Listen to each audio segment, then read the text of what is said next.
and astrology reading. I believe it was last year, I'm sorry, but I did the transits of Rahu through all the 12 houses. And that is universal, and it is, how do you say, it's timeless, okay? My definition was just, this is what's going to be happening through the houses. Today it's going to be a little bit different. I'm going to go through the houses and give you the definition of what your Ketu, which is the south node of the moon, how it's going to be reacting in your house, whatever house it's in, okay? So we're going to go through all 12. And in addition, as a bonus, we're going to be pulling some tarot cards and oracle cards for each house to kind of give you another look at how that might be affected during this recent transit. Now, this transit started January 18th of this year. So just a couple weeks ago, about 3 weeks ago, is when this happened. So it's very recent. You guys are probably noticing some big changes since that nodal shift. Now, here at JKS, I do not give out information from a tropical astrological standpoint. I do the Vedic sidereal. It's an Eastern Indian study and practice. It's ancient, much, much, much more ancient than tropical. So I'm sticking with that. So if you want to follow along with your tropical birth chart information, that's fine. That's your choice. But it may not be on point. It just may not be on point.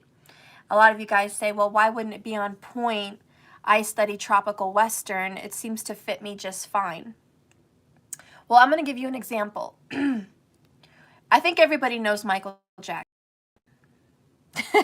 If you don't know Michael Jackson, I don't know what planet you live on, because tribes that are completely not used to city living know Michael Jackson. Okay?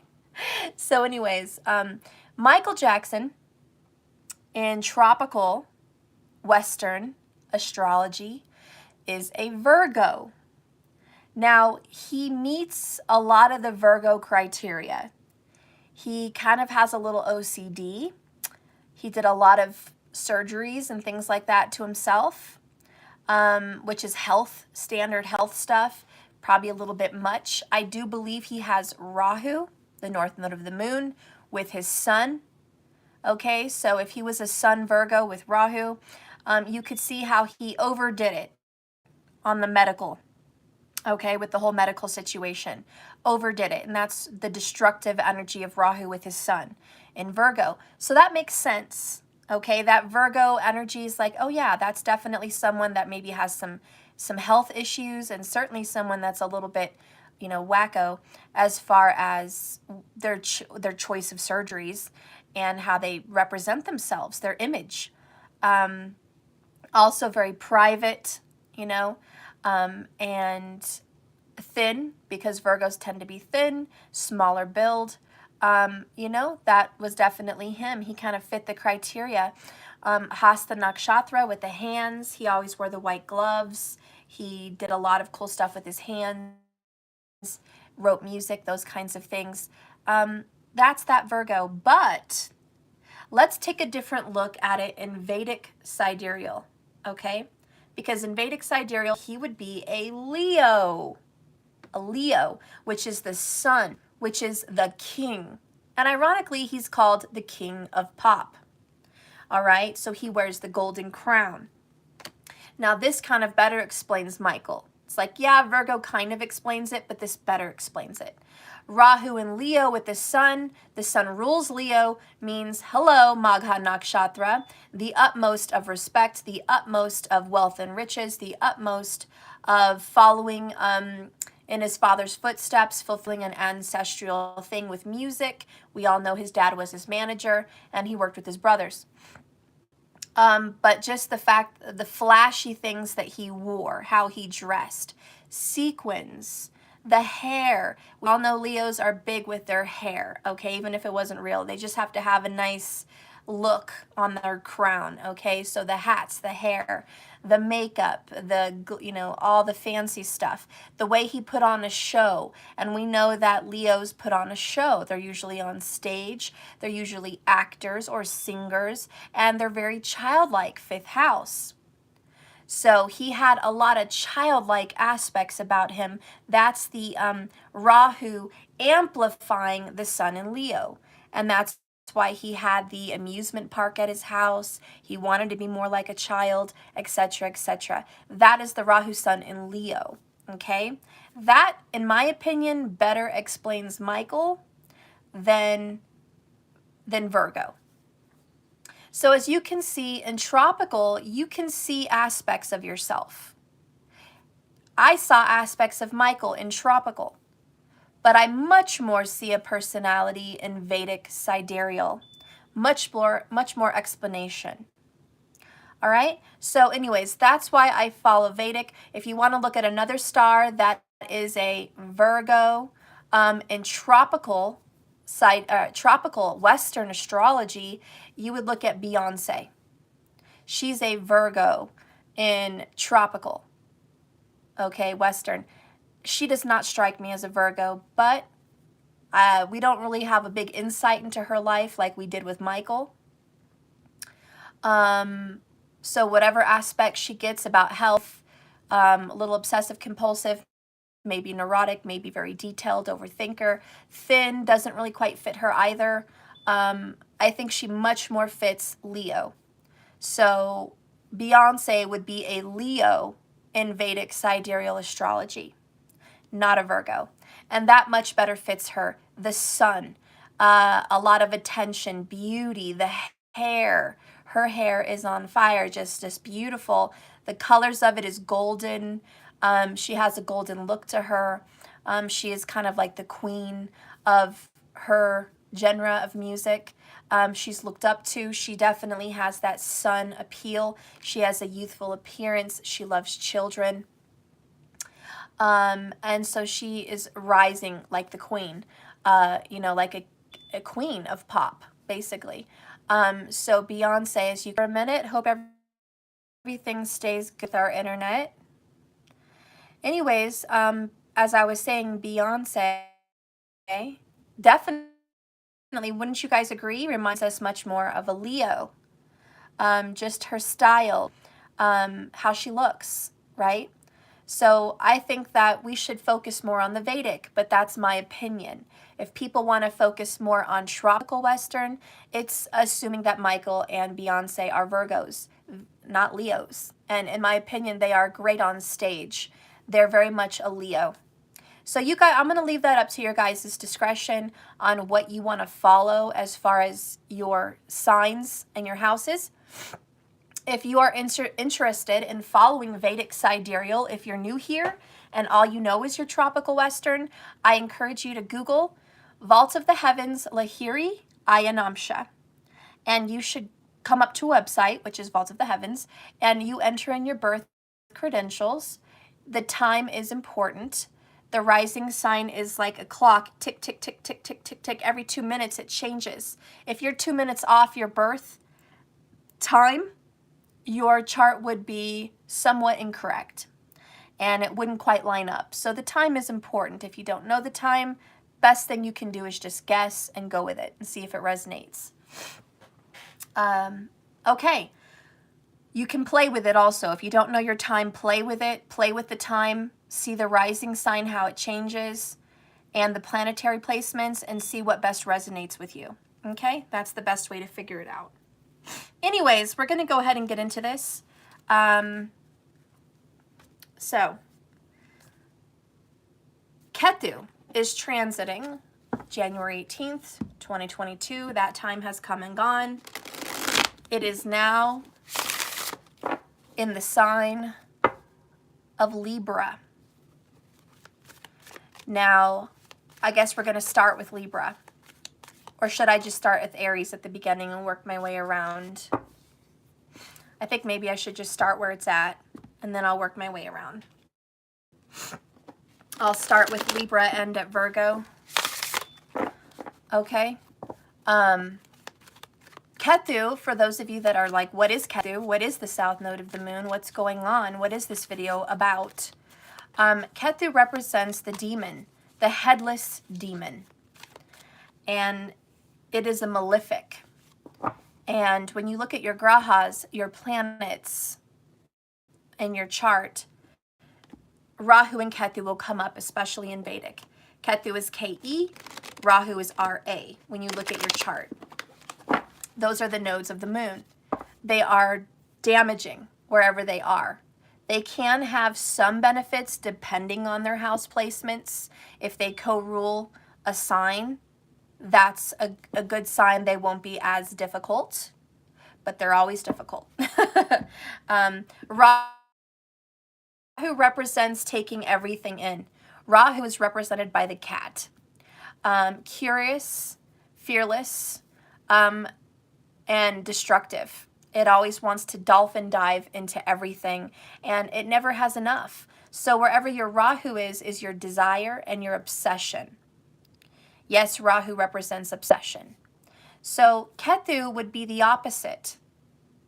Ketu represents a lack of interest, complete no obsession. Ketu represents release, letting go. It represents the cutting of the roots. It's also connected to Kali, goddess of destruction. So Ketu is kind of known as the reaper or the great destroyer, because wherever he is, he takes away. He takes away, he pulls away, and he doesn't want really much to do with it. And he is a rebel. Now, Rahu and Ketu are both rebels, but Ketu is known as the spiritual rebel, kind of known as bad guy turned good. Okay, Ketu would be much more represented as a murderer who got,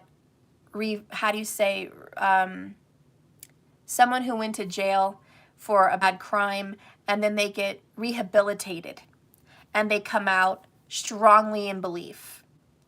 That's kind of what Ketu represents. The rebel, the bad guy, the one that comes to take, to destroy, to pull away, to release, to let go of, to break up with.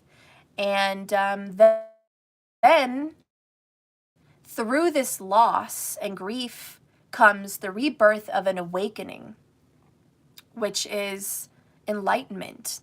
So Ketu is kind of known as the one that will bring you enlightenment, because once you've released all your earthly desires, once you've released your body, once you've let go of this world, which is what he wants you to do, he's destructive, you find what?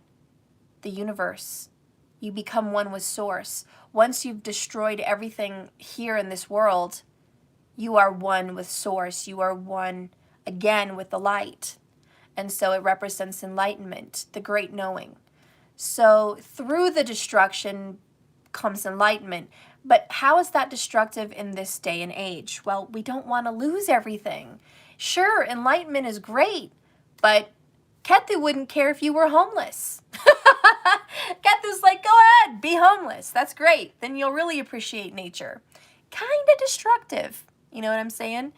Ketu's like, yeah, go ahead, lose your family. That's good. Now you'll know how to appreciate them on the other side.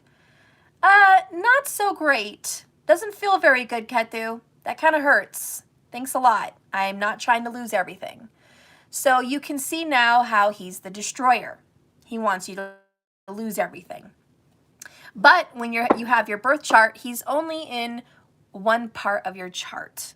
He's not in all parts of your chart, just one, okay? So we're going to talk about those houses. So whenever you guys go check your chart and you have it with you, you can return, because we're going to go through all of them, and so you can kind of figure out, each of you, what your Ketu means in this transit. Now, you can follow along because you're going to learn what Ketu means in all the 12 houses. So you'll be able to pick your house at birth. Okay, my Ketu's in this birth house, this chart. Okay? But transits are something different, and that's what we're going to talk about today. So you get kind of two birds with one stone. So not only can you figure out what's going on in your birth chart, you're also going to be figuring out this transit and how his movement now somewhere else different than your birth chart is going to affect your life.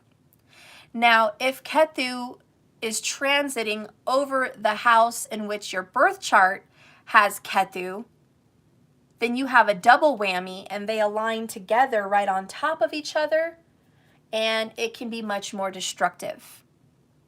Okay? And there's always some benefits to the bad. Don't worry too much. But yeah, if it's crossing over what you already have, just know it's that much more intense.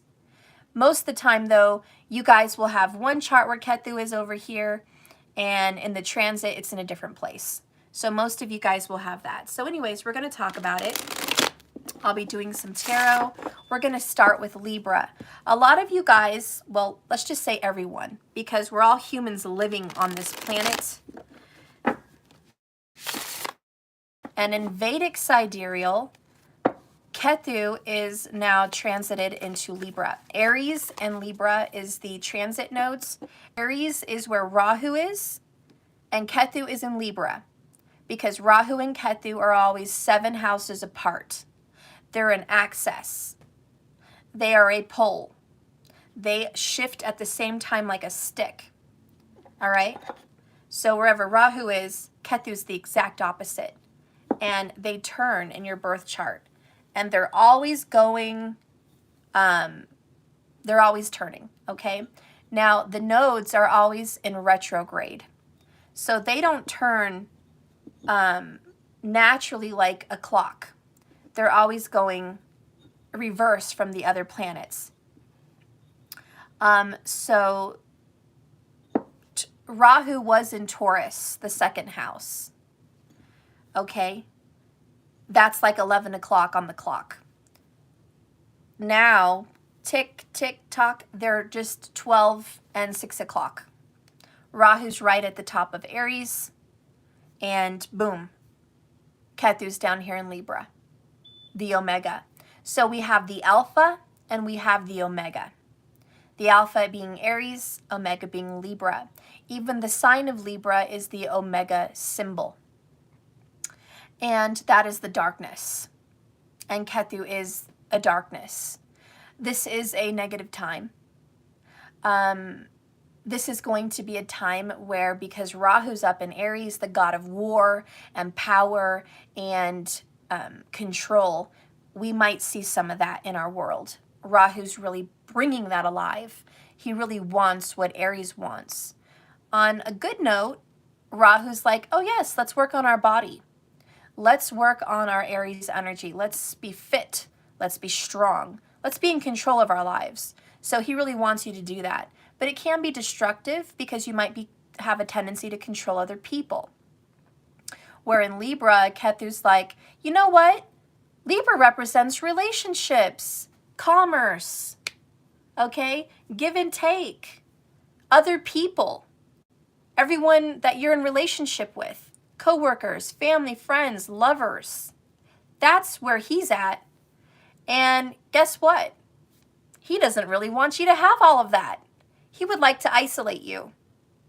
So Ketu wants to pull away from your connections. So you might be just as the zodiac signs sit, because they're all different in your houses.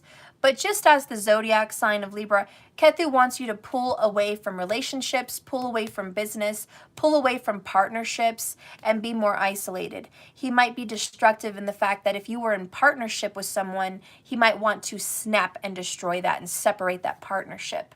You guys get my drift. So anyways, we're going to go through the houses. We're going to start... let's go ahead and start with the first house, okay? All right. If you guys have Ketu, which is Aries, in the first house, then you are in Vedic sidereal, an Aries moon, or an Aries rising, okay? And like I said, if you want to follow this from a tropical Western standpoint, that's okay. It may not resonate as well, but you can try it. You can try it and see if it works. We don't know. All right, Spirit, please guide and direct me right now for what's happening if Ketu is in the first house for my viewers. This current transit, 2022. By the way, Ketu is going to be in these placements of Libra till July 2023. So we've got 18 months of this energy, okay? All right, Spirit.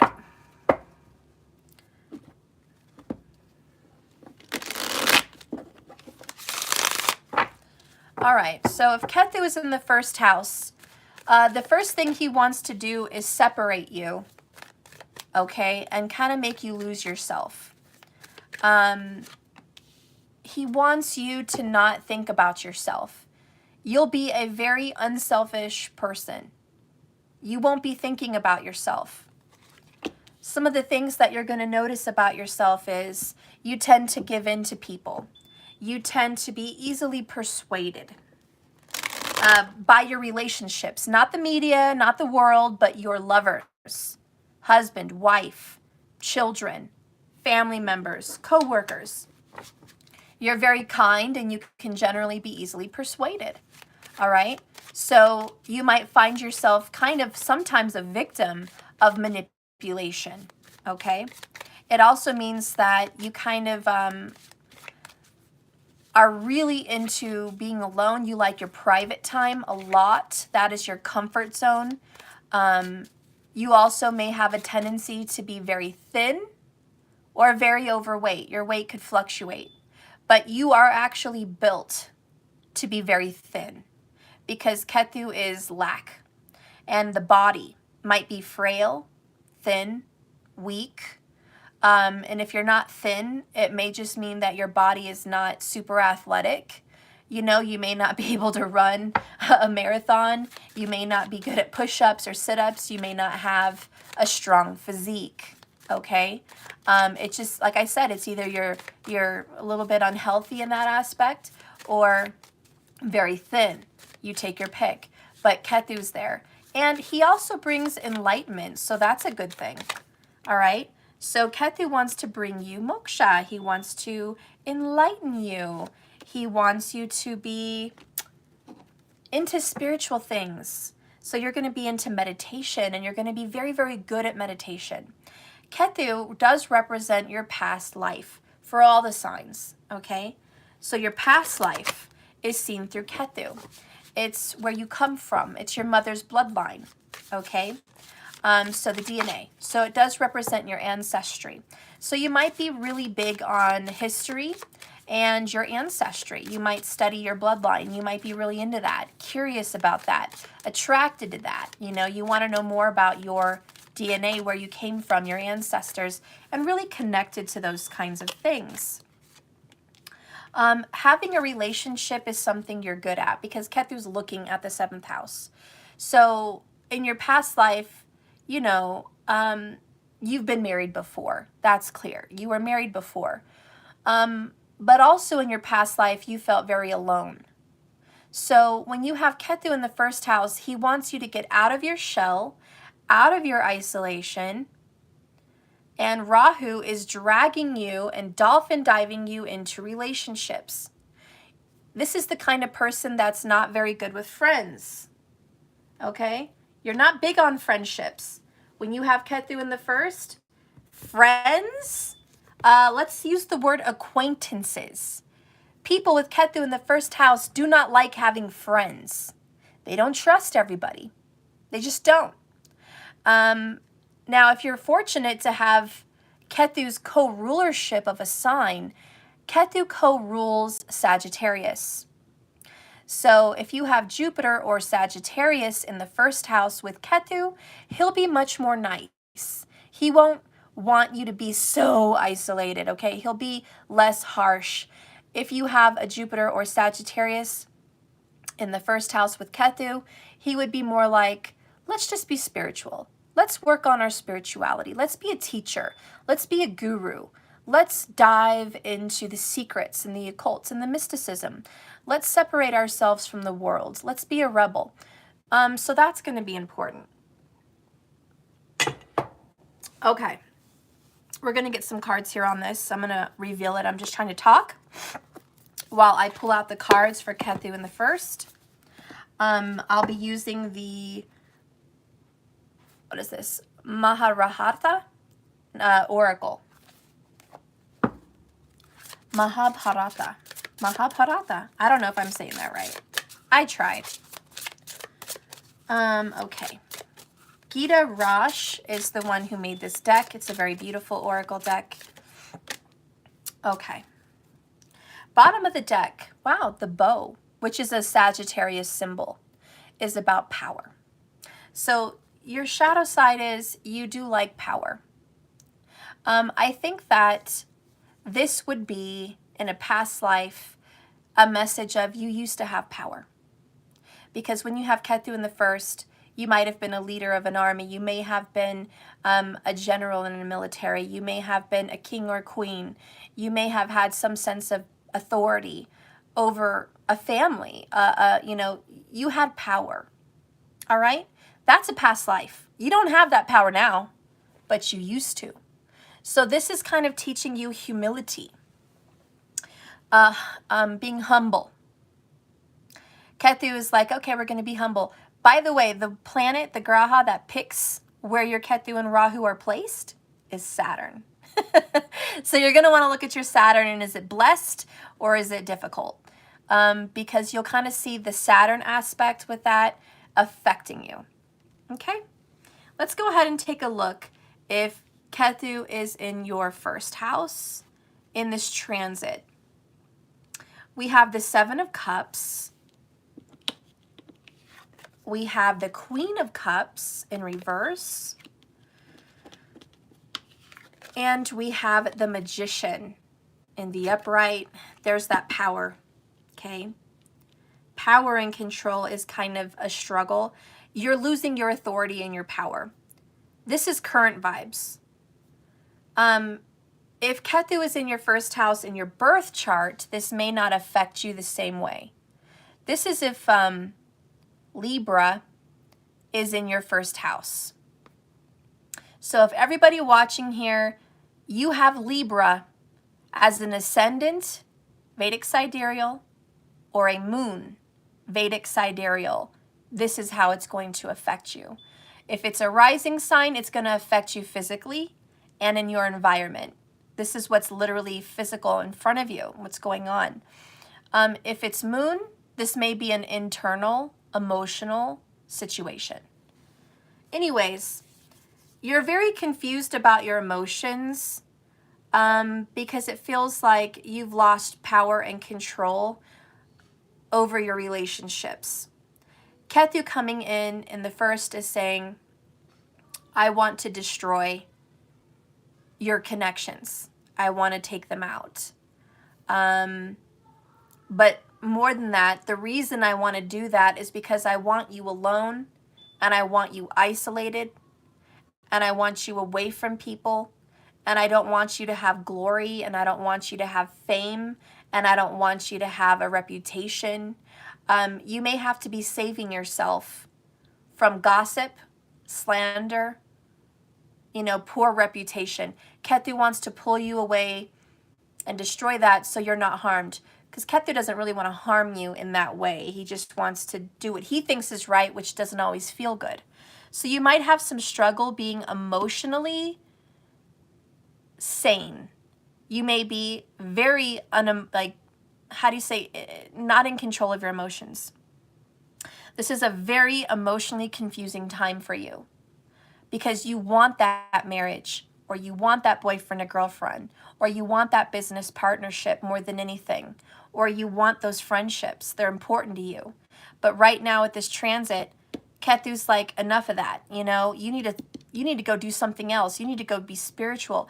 You need to go pick a different item here. You can't just pick this. You need to pick something else. Let's get some cards here. Abundance. Keep a positive mindset. Manifest exactly what you want. Gratitude and bliss. Ooh, then we have wedding rings. Union, wedding, married, soul connection, eternal love, everlasting promise. Shadow element. is fragmentation. This is breaking apart of your relationship, which actually gives you more money. So there's some kind of an aspect that Ketu wants you to end a connection so you can better yourself financially. The Oracle card that came out, oh my gosh, you got 2. That is so weird. We're just going to go with it. You got expertise and loyalty. Interesting. There might be someone that is your partner and wants to be with you, and loyalty is coming to the table. Are you loyal? How loyal are you? So this is going to be a testing. You're going to break apart to see how loyal someone really is. Ketu knows if they're loyal or not. He knows the truth. What is the bottom of the deck over here? Keys on a ring, many options, decision, unconventional, string along, one night stand. I think Ketu realizes that some of the people that you've been in relationship with are not that loyal. Sorry. Your partner may have been infidelious. Your business partner may have been scheming and planning shit behind your back and you didn't even know it. Ketu is trying to help you get away from those scenarios and not be attached to money. This loss that you're going to be going through, if you have Ketu in the first house, Libra, it's teaching you to be independent without being dependent on a partner for resources, whether that's a house, a business, cars, things like that. Because it feels like Ketu says you're a little bit dependent. Which kind of makes sense, right? Because even if Ketu wasn't there, Libra would be there in the first. And Libra would be looking at the 7th house Aries. And that would be a kind of a destructive mate, a destructive partner. But you might be blind to that, you know? Now that Ketu's coming in, you're even more blind. Because Ketu's about release, letting go, not looking at something. He has no head. He can't eat. He can't drink. He can't see. He can't speak. So there's some kind of silent treatment that you might be giving someone. All right? So you may be pulling yourself away from confusion. All right? Because maybe you're questioning your mate's loyalty or your partner in business or whoever's loyalty. So there is an illusion about how loyal are people to you. This may be a part in your life that you're really going to question who's there for you. Are they there for you for your money? Are they there for you because you have a business opportunity? Are they using you? Yeah, you're going to be testing people's loyalty. So if Ketu's in the first, this is how loyal are you. And you're going to kind of value this alone time. It feels like you need it anyways because you've been an emotional mess with the Queen of Cups in reverse. You have been here and there, and this emotional situation has reached a peak. We're going to read a little bit about this. The enormous, mighty, powerful elephant of the Bhagadatta, who was fighting on the side of the Kurvanas at war, was a force to be reckoned with. He was quick, agile, and noted for smashing the enemy and the chariots, causing panic and chaos. It almost seemed for a time during the war that the Pandava army was fighting with the Suprika alone. The mighty elephant was getting the better of them, seizing them and hauling them over his head. Then flinging them in the air, successfully keeping the enemy at bay and trampling anyone who got in his way. What a spectacular display of fighting prowess. In this manner, he's regarded as the master, Bhagadatta, who has protected him loyally till the end, which came when he was attacked by the invincible Arjuna himself. He was struck with a shafted arrow by Arjuna, and he remained in his position, although urged by his master to escape. He did not move. After he was fatally struck, Bhagadatta became exposed and was also killed. This card indicates supreme loyalty, fidelity, backer, supporter, friend, a partner who stands with you till the end. Someone dependable and fiercely loyal is at your disposal. You can only rely on his partner's loyalty to accomplish your goal. So there is that dependence.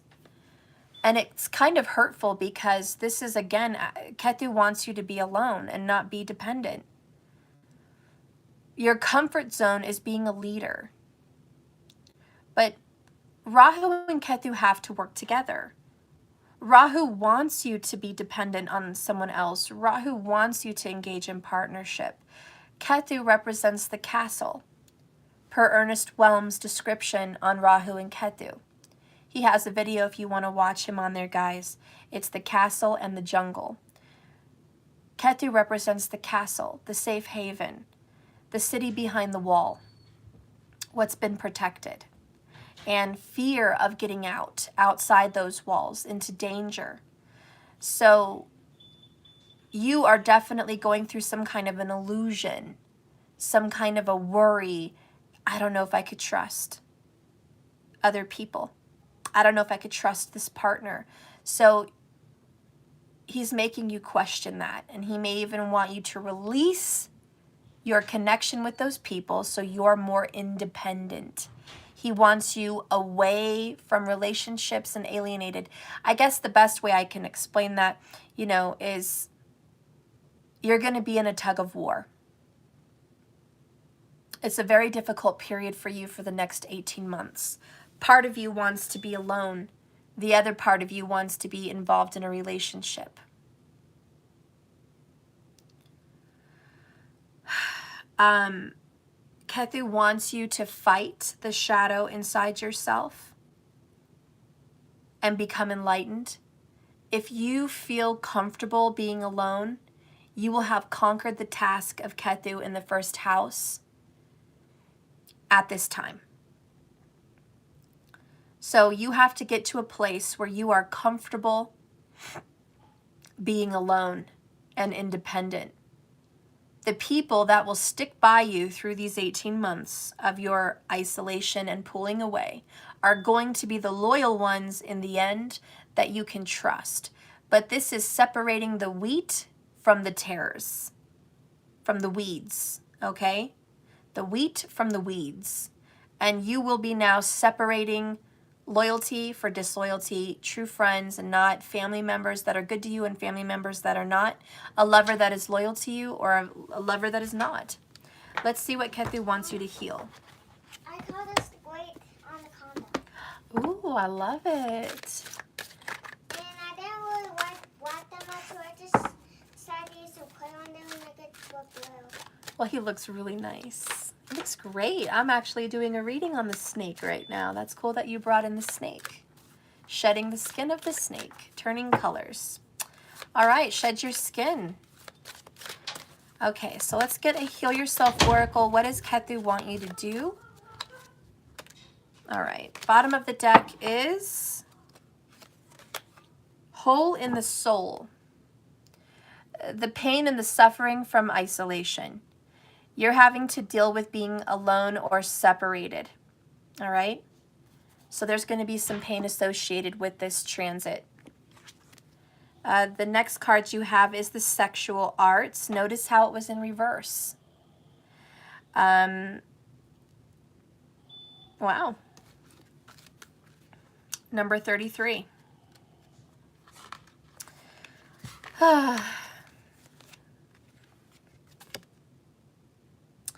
Bring more light into your sexuality. Keeping sexuality alive is a fine art that only few people truly understand. Are you sexually attracted to your partner every day? Sex energy only occurs where there is sexual polarity. Sex energy only occurs, I already read that, sorry. Everyone has both masculine and feminine qualities to gift each other. The only time there is a sexual spark is when one person is embodying more of their masculine energy and the other person is embodying more of their feminine energy. The masculine is the unchanging witness, presence, direction, decision-making, trying to bring everything to closure and conscious self. It is the giver. It is the one that is the physical.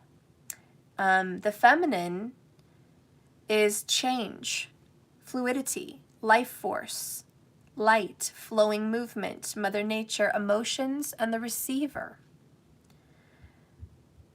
The feminine is as powerful as the masculine in different ways, the yin and the yang. Do not bring into the myth that sexual attraction eventually dies in long-term relationships. Sexual polarity is an art that practice. It can also be subtle and last a lifetime if you are constantly reinventing your gifts and using an open heart. Feminine essence people, instead of directly telling your masculine partner what you want, as this tends to kill polarity because you're taking control, invite him into action through expressing your feelings. Your speech could be erotic and enticing instead of functional and ordering. Let him know what you're feeling and let him be inspired to direct you there. Masculine essence people, your greatest gift is constant presence. No matter what your feminine partner is feeling or doing, constantly penetrate her display and see the light that is shining on you. The feminine may come to you like a slap to the face or your favorite kiss. Stay with her energy so the feminine knows that no matter what she's feeling, you are holding her and supporting her. So I love it. So you guys are going through a masculine-feminine polarity shift. So if you have Libra in the first house, Ketu's there with you, okay? He wants the feminines to release control, all right? You're too controlling. You're too fucking ordering. Bark, bark, bark at your partners. Tell them what to do, when to do it, how to bow down, how to dive, how to do this, how to do that, intimately with your partner, if this is a marriage, okay? Ketu's saying knock that off. You need to be quiet. You need to allow, receive, let this person come in. Let this person, you know, give you and support you in an intimacy kind of way, okay? You don't always have to ride and be on top and be the director of the show, okay? For the masculines in this energy, it's telling you to take more of an authority role. You've been too weak. You've been not as assertive as you should be. Ketu wants you to release your natural instinct to be the omega, not the alpha. Ketu wants you to let go of your habits, the way you're used to doing things with your partner, your intimacies. If you're the masculine, Ketu wants you to be more creative and step more into your ancestral role or your masculine role, okay? So there's a flip. There's a flip of the polarity here if you guys have Libra in the first house. Sag Maj, hey guys, just asking, the Ketu in Scorpio is the first house. Okay, for those of you that are just coming in, the transit of Ketu is in Libra, in Vedic sidereal. So I'm starting with Libra. Then I'm going to work my way around. After Libra comes Scorpio. After Scorpio comes Sagittarius, and so on. So I'm just putting Libra in the first house right now so I can start where his transit is. I'm just describing his energy in Libra. I already did that. And now I'm describing his energy in the first house. If you have Libra in another house, we're going to be working our way through the houses, not the zodiacs. Everything today is going to be centered on Libra. Every house is going to be Libra, but everyone has Libra in a different house. So that's why I'm working my way through the houses, not the zodiac signs. Okay? All right.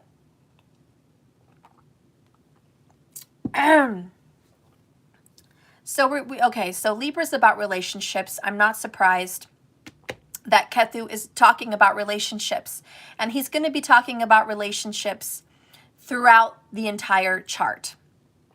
Every house will be different.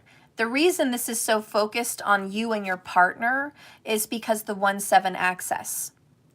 1, first house being self, 7th house, 7th is the opposite, representing marriage and relationships. So this particular placement is a little bit more centered on marriage and business partnerships, okay?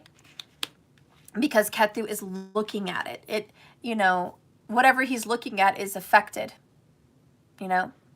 That's just how aspects work. There's an effect. Even though Rahu is there, there's an effect. Rahu wants to go batshit crazy in relationships for you right now. Rahu wants marriage. He wants freaking business partnerships. He wants lots of commerce. He wants lots of trade and barter and give and receive and abundance. And he just wants to go crazy.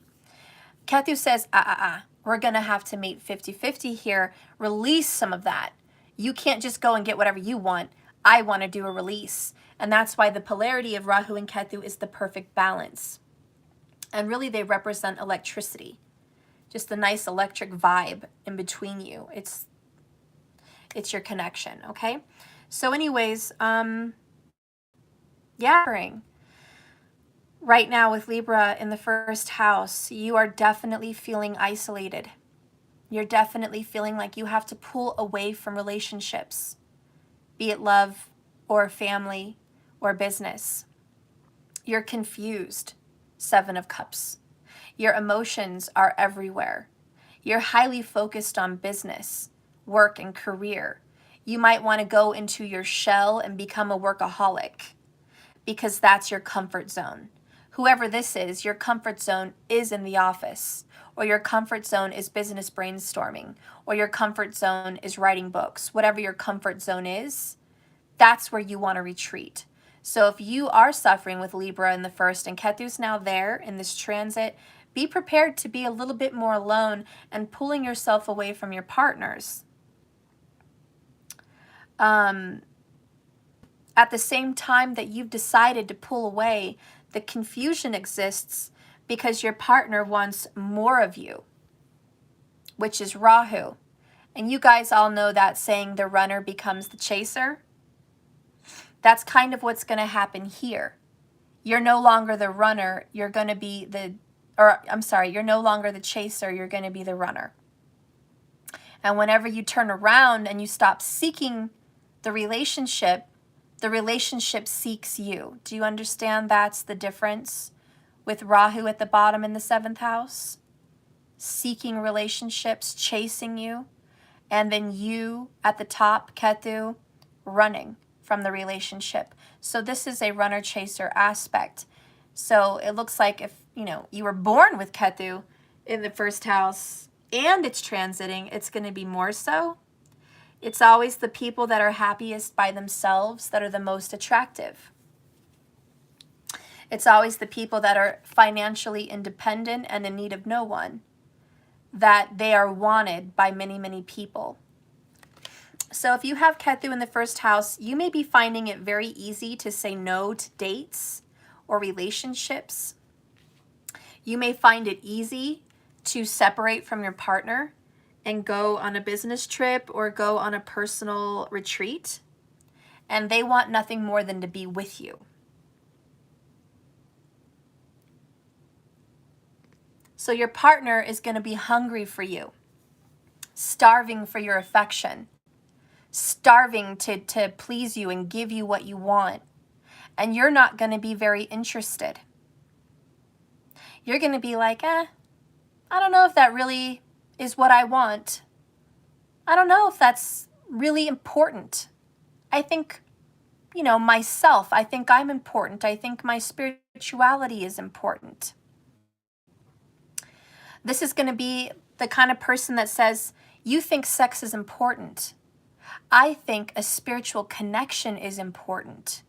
Remember that electric vibration between you and your partner. So yeah, you're going to be saying, excuse me, our physical body contact is not as important as our spiritual one. So there's going to be some sexual disharmony between you and your partner, and it's always going to feel like you're not equally yoked. Like they feel differently than you do. And even though they ravage you and they want to caress every corner of your body, you're always going to feel like something's missing. Hole in the soul. You're going to feel like they don't really see you. They don't really love you. They don't really care about you as deeply. They don't understand you. You're going to be very confused at this time, thinking your kids, your partnerships, your friendships, they don't really see me for who I am. They don't get me. No one understands what I say. They're not, so you're going to be going through this confusion period. Keep in mind, unless this is in your birth chart, this is just transiting. You're going to get through this crazy ass hump in 18 months, okay? That shit will be done. Thank God. But this is a period, and what is the purpose? Why does Ketu want you to learn this lesson of pulling away and independence? Because he wants you to know yourself. It says the beginning of wisdom is to know thyself. So Ketu's gift, even though he's malefic and he's destroying relationships, is he wants you to love yourself and know yourself. Okay? So you're going to feel very torn apart. You're going to feel like a puzzle with a bunch of missing pieces. You're not going to understand your partner, and they're not going to understand you. Your head is going to be in another place. You're not really going to get it. Something's always going to be missing. You're not going to understand your relationships, and they're not going to understand you. This is a period of inner self-introspection.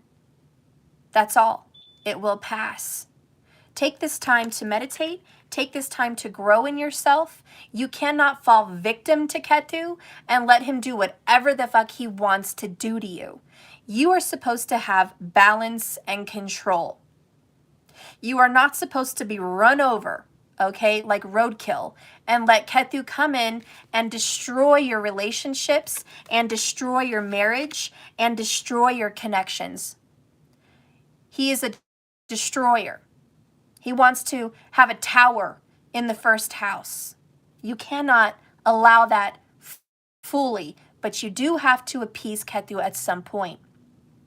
Learn to have scheduled moments for yourself and your lover or family members. And if you feel while making love or being in just communication with other people that you're not connected, hello? The freaking demon is in your first house. The demon is in your head. You feel disconnected because at the heart of you right now for the next 18 months, you are chopped off at the middle. You will not feel connected. So you're going to struggle.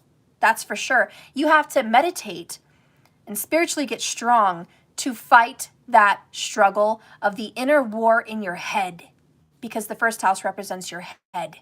And Ketu is the headless demon. You're not going to understand. It's not going to make sense. Make peace with that. Go within, meditate. Ketu loves meditation because it's loss.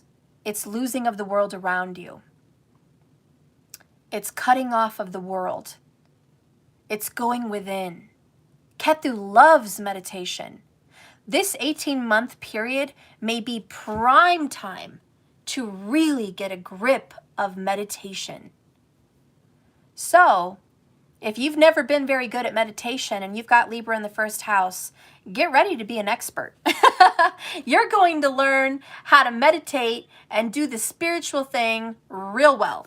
I'm just going to read a little part of that and then we're going to move on. Sorry, this was a really long one and I don't intend to keep all of them this long. This was just the intro, first house, right? So anyways, this card appears to advise you that the expertise and knowledge are sometimes meant to be kept secret, to have full potential, to be exchanged and expressed as destined. You may acquire knowledge at this time, and understanding and insight on the inside. Use your power of direction to share only what's necessary when necessary. And as the saying goes, let sleeping dogs lie. So don't say too much. If you get the urge to have a lot of breakups because you don't know what to do, instead of barking off at people and saying, it's over, I don't want a relationship with you. I don't feel connected to you. You don't get me. You don't love me. You don't, you're all crazy. Ketu's making you crazy. He wants you to freaking move to Canada, move to the other part of the earth, move somewhere. He's like, get out of here, leave. You don't need this relationship. They don't love you. They don't get you. Let's go be by ourselves. That's your inner demon. Instead of freaking out because you're all bumfounded here with your emotional mess, meditate. Do not let the demon destroy your connections, because more than anything, his aim is to fragment you from your life, fragment you from your children, fragment you from your partner, fragment you from your business partnerships.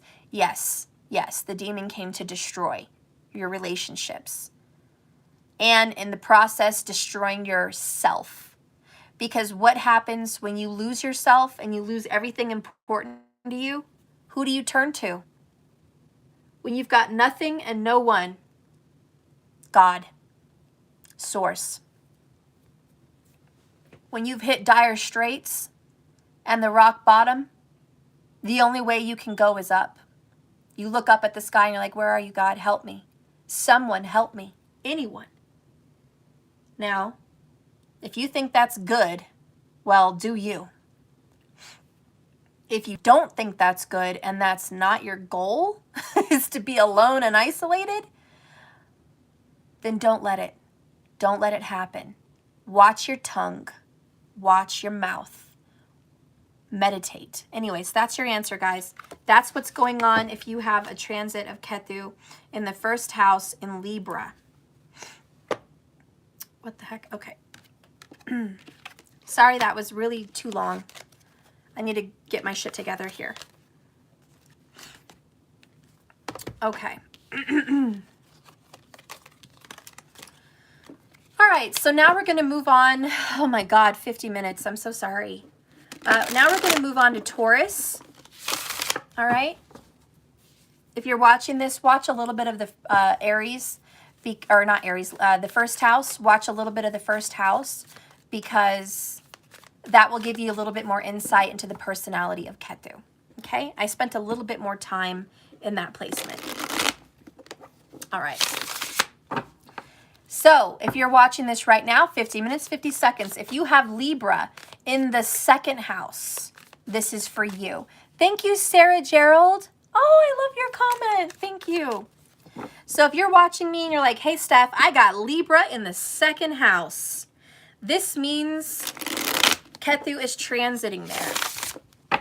All right, so if Ketu's there, we're working our way through the houses, 1 to 12, okay? I started with Libra, and I will stay with Libra because Rahu and Ketu are transiting in those areas, okay?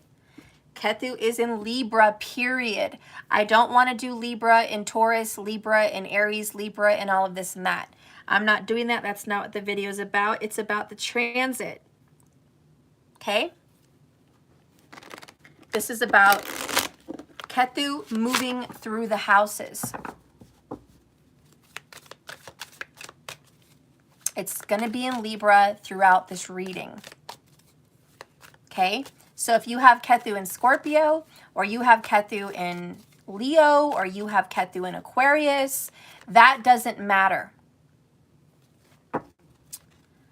All that matters is the house your Ketu was born in and the house that it's transiting now. Okay? But it's in Libra, Vedic sidereal. I hope I'm explaining that right. Lately, the way I talk to people, people don't get it. So if I'm not explaining this right, just ask me a question in the comments. I'll try to be clearer, more clear. Okay. Spirit, please guide and direct me for Ketu in the second house. Ketu in the second house.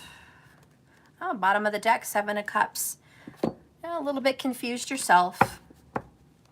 When Ketu goes in the second house, he wants to release and let go of money.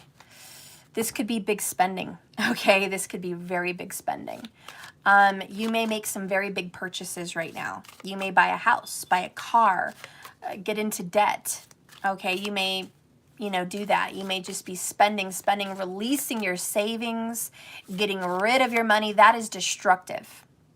But you're going to have an urge to get rid of things also. So property, things that you own, things that have monetary value. You may be wanting to sell your furniture, sell your home, sell your car. You may be downsizing.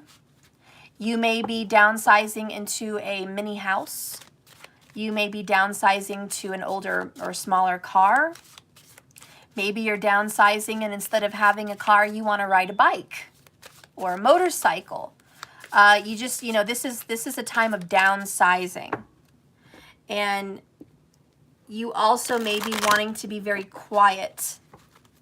You're just not one of many words lately. People want to talk to you and you're just not interested in other people's conversations. A lot of you guys want to get in nature. Wow, I just talked about talking. We got talking. Because the second house does represent speech, communication, the mouth. The second house literally represents the mouth, your tongue, literally, which is your taste buds. So it also represents food, okay? But it's a house of substance. The house of Taurus, right, which represents stability, how you go to work and provide for your family, the money you have in the account to pay your bills. The money you have in your account to eat and feed yourself and family members. That's your stability. So when Ketu's in your stability house, he doesn't really want that. He wants to live on little or nothing. Somebody may be inclined to fasting. If you have Ketu in Libra in the second house right now, let's just say you have Libra in the second house, Ketu's there for 18 months. You may be thinking, you know what, maybe I should fast. I've been thinking about, intermittent fasting or, juicing or maybe cutting your meat out. Ketu is a vegetarian. He doesn't want to eat meat. Doesn't want to eat anything. So if you have Libra in the second house, you may be inclined to eat more vegetables at this time. Very small salads. Okay, so you may be getting into that. So your eating habits have greatly changed. It's also about antiques. Ketu loves ancient and old. Okay, so you might be into antique shopping or, I don't know, something to do with your family's antiques that you're taking in or refurbishing. Getting rid of flashy things and getting more, like secondhand also might be something you're getting into. Down here we have forgetting one's self. So you're really just like, I really don't care what I eat. I don't care what I own. I don't care what I have. This is the true minimalist. Definitely working with a minimalist. Let's see what's going on with the oracle for this future soon-to-be next 18 months minimalist. I'm hearing, I better not have 2 again. I'm going to freak out. Okay. You guys may be downsizing your house, meaning you're getting rid of clothing. You're getting rid of jewelry. You know, you are selling stuff. Let's just say flat out, you're selling stuff. And then maybe you're giving that money to charity. Or maybe you're just donating. You might just say, I'm going to donate my closet. I'm going to donate my furniture. I'm going to donate. That's kind of what's going on with Ketu here. Why is that destructive? You're losing everything you worked to build. But you can't help it. You have an unsatisfying urge to lose, get rid of. As much as you clean something out, it's not clean enough. As much as you empty out what you have, it's not good enough. And so you're going to have this insatiable urge to keep getting rid of. Be careful, because this might actually, and this is just for some people, not everybody, this particular placement, Ketu going into Libra, second house, may encourage people that have a disorder to be more disorderly. And what I mean is anorexia, bulimia, extreme dieting. Okay, these people might be triggered to vomit and not eat, not take in calories. They may lose a lot of weight, and therefore it's destructive because they're going to lose teeth. Their hair is going to get thin. Acne is going to start happening, a lot of negative things, okay? This is also a time of which you may be quitting bad habits, which is actually a good thing. I feel like you might want to quit smoking. I feel like you might want to get rid of that. Again, just going to the basics. This is like eating vegetable soup every night. Like, I don't need anything. All I need is potato soup. Or, you know, a spinach salad. I could eat that every day. And some water, you know, like with lemons or something. Like, you know what I mean? This is the extreme kind of weirdo dieter here. Anyways, we're going to get more into this. Let's see what you need to heal yourself with. Oh, I have it over here. My bad. And then we'll reveal the cards. Spirit, please clarify what's going on with Libra in the second house as Ketu transits into this area. Money, money, money problems. Money problems. Alchemy down here, transmutation. This is turning one thing into something else. You're going through a very big transformation because you're emptying out things that you were hanging on to. The good news is, I think you're going to be releasing grudges. If you have a problem with an in-law, because Libra is relationships, it's in the second house, looking at the 8th house, which represents your relationship with your in-laws, your mother-in-law, your father-in-law, and your spouse's property, your inheritance, or even just your family's inheritance. Because Ketu's there and Rahu's there, you may be getting in connection better with someone that you've been separated from before. So if you haven't seen the in-laws for 10 years, they may be coming to visit, right? Or if you haven't been talking to your in-laws, this may be a time that you're talking to them because perhaps someone died. Because Rahu is in the house of death. If you have Libra in the second house, you may be experiencing the death of an in-law, sister-in-law, brother-in-law, father-in-law, mother-in-law, okay? And that may cause you to be in communication with this person. And maybe even coming into an inheritance. But it sounds like even if you get an inheritance, you won't want it. You're going to be kind of passing it off to your kids or trying to maybe give it to another family member. Or if you inherit your in-laws, you know, furniture and belongings because one of them's passed away or whatever, you may be like, you know what, let's just have an estate sell, you know, or let's donate a lot of this to charity. You know, it's like you don't want to keep it. You don't want to take it on. Although I think if something is kind of an antique, you might be interested in taking that. So this may be a time where you might get to keep something that's, you know, a kind of an antique from your family. You may be inheriting something, even just books, information, things like that. All right, let's reveal the cards. Ooh, a time of change, Wheel of Fortune. We're always going to be in Libra. Insane Justice 13, you changed your name. Or what are we doing? Yes, we're always going to be in Libra in this video. Ketu is transiting into Libra. It already did, January 18th, 2022. And it's going to be there 18 months till July of 2023. So I'm taking Libra through the houses. So everyone that watches me that's interested in how their life is being affected right now with the nodal shift can see how their lives are going to be affected by this transit. So they can kind of learn a little something about maybe how to manage the demon malefic in their life that's seeking to destroy certain areas of life. So this is really for everyone, and it is staying in Libra. I'm just moving Libra through all the houses. Example, you might have Libra in the 11th house. You might have Libra in the 8th house. Someone might have Libra in the 1st house.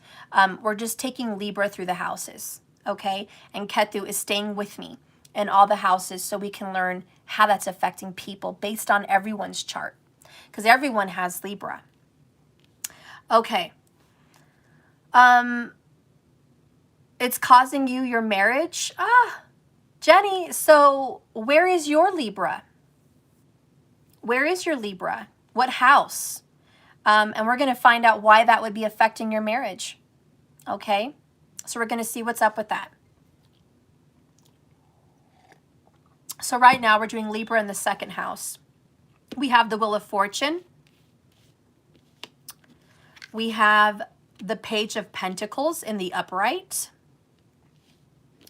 And we have, all upright. So this is nice. Okay, this is independence and self-sufficiency. I don't know my houses, but I have Libra in a few placements. Okay, well, you need to know what house Libra is in, my love, because that's how this is going to be affected. Each house represents certain things. 1st house is self. 2nd house is work and money. 3rd house is dreams, desires, drive, determination, ideas. 4th house is family, children, home.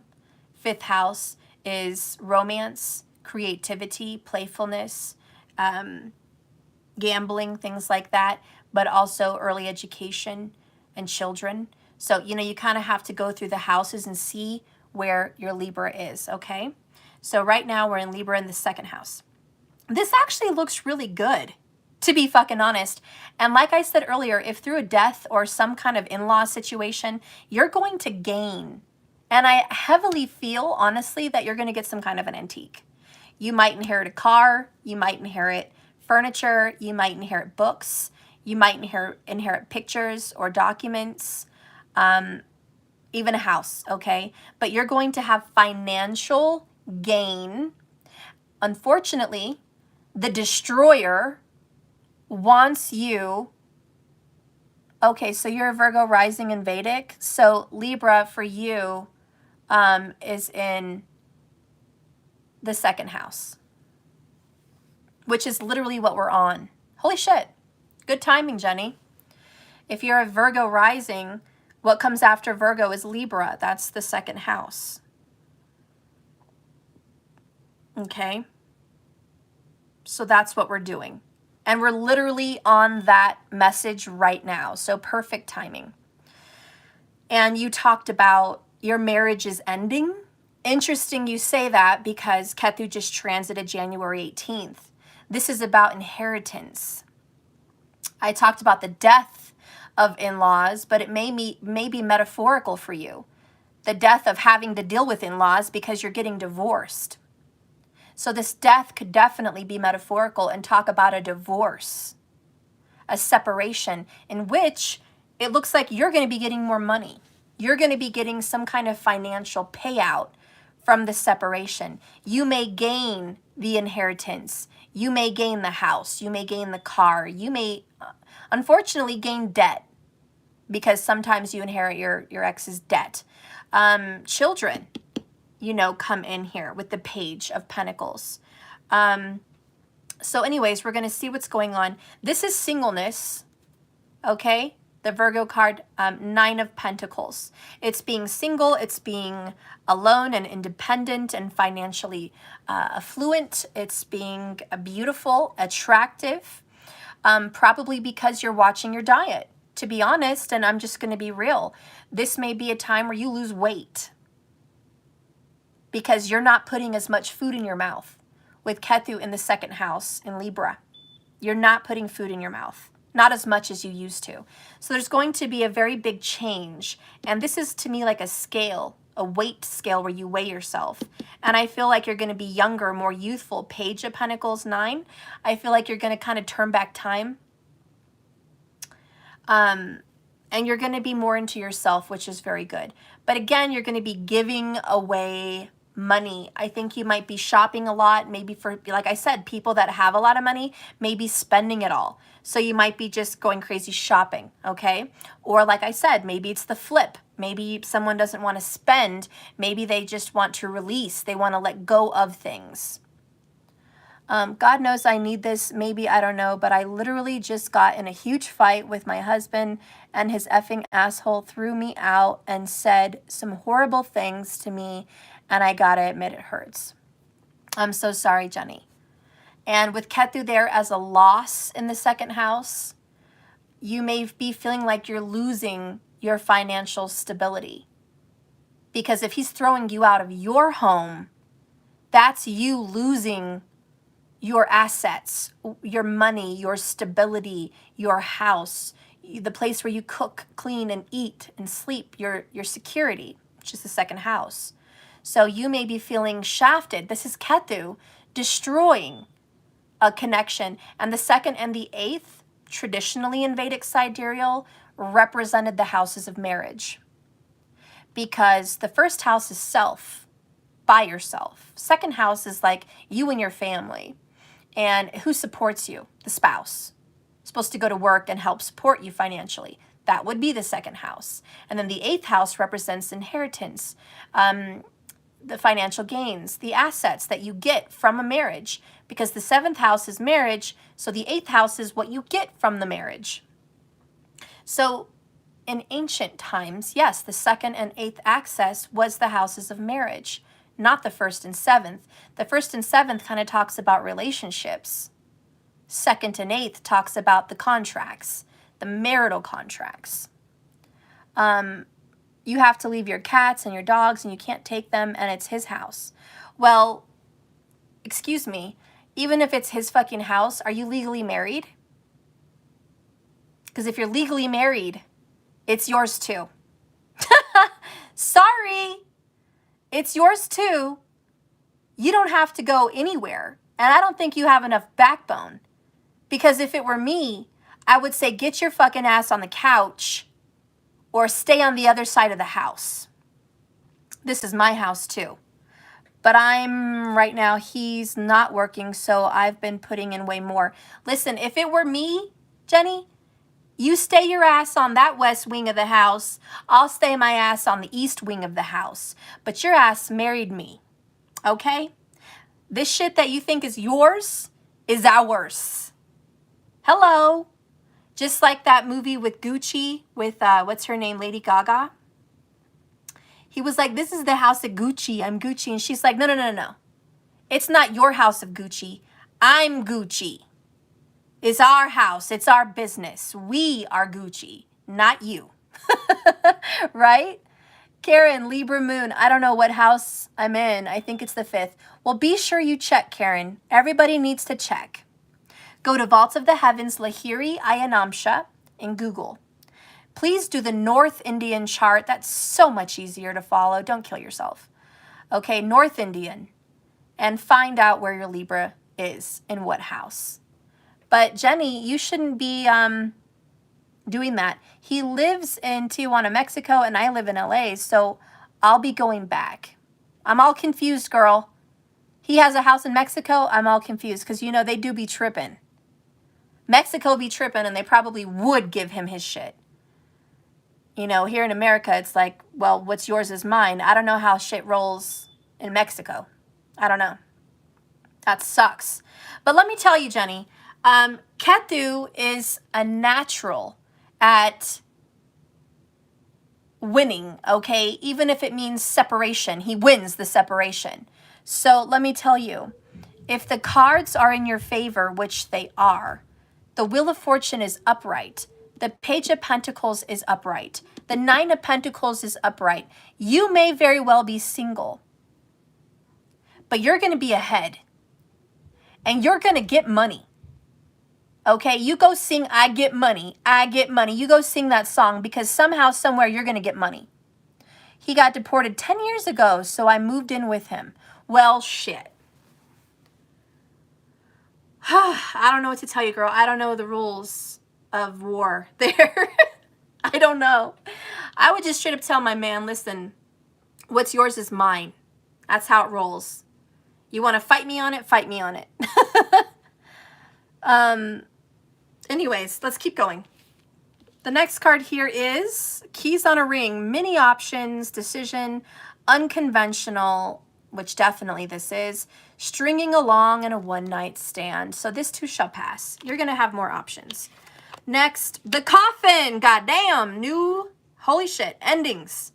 Bring new beginnings, growth, change, liberation, my friend. Liberation is Ketu 100%. Liberation. And transition. Well, honey, Jenny, that's what's happening. And it's not just you, Jenny. Anyone else that has Libra in the second house is going to be feeling the burn. They're going to be feeling the hit. Okay, and there is going to be some financial drama. There's going to be some endings. But I do think you're going to win in the end. You know why? Let's look at Rahu. Rahu wants the 8th house. Bring it, says Rahu. Bring it. He wants to win the battle. He wants to gain the financials. He wants to have all. He wants it all. He's like, bring it. I want it all. I want it all. So let me tell you, you may not get everything that you want, but you're going to get what you deserve. So don't worry, because the universe, fate, karma is exactly on your side. If you have Ketu in the second house, it is on your side. And you are going to have many ways. There's more than one way to skin a cat. You're going to have many ways to get your gain. Now, you may not want your gain. You may want to release it, move, let go. You may be forced to move. Maybe you don't want to move. Maybe you don't want to let go. But you will be forced to let go. The next question here, what if you're single with Libra in the second house? Yeah, if you're not married, it's going to affect you where you eat, how much weight you have. You're going to be losing weight and your financials. You may, like I said, be gaining inheritances of different kinds from family members, from, your grandparents, your parents, things like that, aunts, uncles. You may be gaining but not wanting it. This is also, if you're single, and this is for everybody, even single or not single, it's the energy of moving to a different place, downsizing. You came from much, now you're having less. You may be leaving a 5-bedroom house and going into a 1-bedroom apartment. Or you may be leaving an apartment or a house and going into a mini house. Okay, that's downsizing. You may have been going from a $500,000 job a year, and now you're downsized to a $20,000 job a year, but you have no expenses because it's your own business, and you don't have a mortgage anymore, and you went out and bought a camper or an RV, and you're traveling full time. So it's liberation and it's freedom with less. Okay? This could also be a time where you lose your job. But you're going to be supported by family members. So that may be a little bit more destructive and negative for some people. That I'm not going to lie. That could totally be the truth. A lot of you guys may lose your security and have to be supported by mom or dad or friends and family. You will get your support, but that could hurt you. But this again, Ketu wants to take you to the rock bottom. And Ketu wants you to lose everything so you can be enlightened.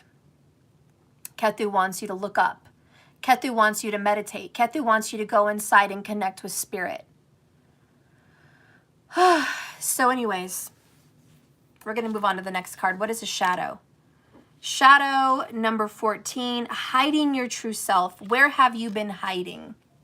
A lot of you guys have been so connected with work and career and marriage that you didn't get to spend time with you. Or this is someone that has all the jewels, all the nice clothing, and doesn't know their true selves without all of that stuff. So this is the loss of stuff, the loss of things to get to know you on a very intimate level. So we have here Divine Healing Tarot. I have been losing weight and my tarot card business is booming. Bravo! That is the cards. Money is booming. 9 of Pentacles, Page of Pentacles, new beginning financially. But yes, Ketu in the second could totally be making you just eat less or, you know, just not pick up on that weight. So that's very good. Divine Healing, I lost my job as a nurse and I'm living with my stepdad. Yeah, that definitely explains Ketu in the second. Losing a prosperity, but being taken care of by family, friends, in-laws, which is the 8th house, inheritance. You know, it's basically, in a nutshell, the 8th house is other people's gains. You gain from other people's gains. So whatever other people have, you benefit on. And that's kind of what's going on. So yeah, this transit's really going to put you in a place of power, but self-sufficiency, knowing yourself divinely, and realizing there's many ways to skin a cat. You're going to have lots of options. This new enlightenment comes with the death of a relationship or partnership, or the death of the way your security used to be. In a nutshell, for the people with Libra in the second house, you are losing your old way of security and creating a new way of security, where you're going to be a little bit more dependent on others' gains, okay? Whether that's government, family, friends, lovers, whatever. You're going to become more dependent on that at this time. Remember, this transit only lasts 18 months. This is not a death penalty. This is not the end all of your life. This is just a turning point.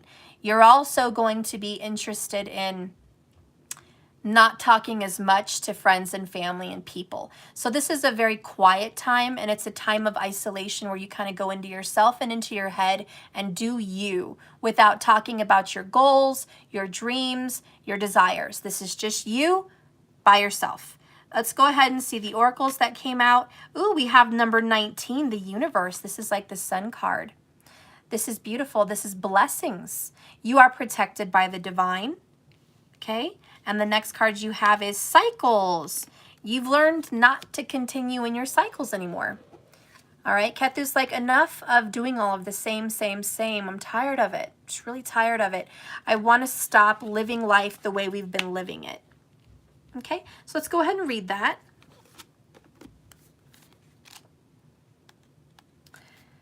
So life is cyclical, and sometimes things flow and other times they slow down. Libra second housers, what cycle of life are you in right now?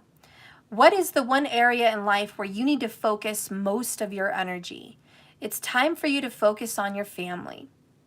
Do you need alone time to discover your true purpose? Do you yearn to open your heart and love fully, deeply, and passionately? Is this the time for healing and regeneration? Maybe you are completely ready and enthusiastically concentrating right now on your life purpose. And you're going to put all that energy and effort into making a new dream a reality. Each cycle you've encountered offers fresh gifts and possibilities to learn and grow. The better you become at identifying the cycle you're in, the more you can flow and be in harmony, and you will experience the choices you make.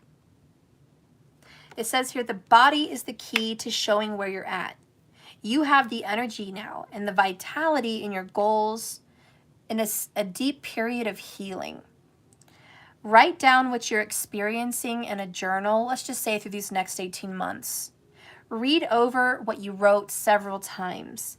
Then give yourself permission to honor the cycle that you're in. This is time to learn and apply what you have learned. Remember, be strong. Don't let Ketu come in and destroy everything. Okay, this is just about self-discovery. Keep this one short. Symbolizing completeness. This card signals your alignment to the cosmos. You are exactly where you should be right now, even if it feels like there are delays or things are moving in the wrong direction. In the galactic sphere, to keep you balanced, you're perfectly great in your placement. You may be transcending internal and external limitations. You may be feeling elevated and independent. It represents to be the best and brightest version of yourself. It could also signify discovering fresh new resources of wisdom and inspiration. You experience a feeling of being on top of the world.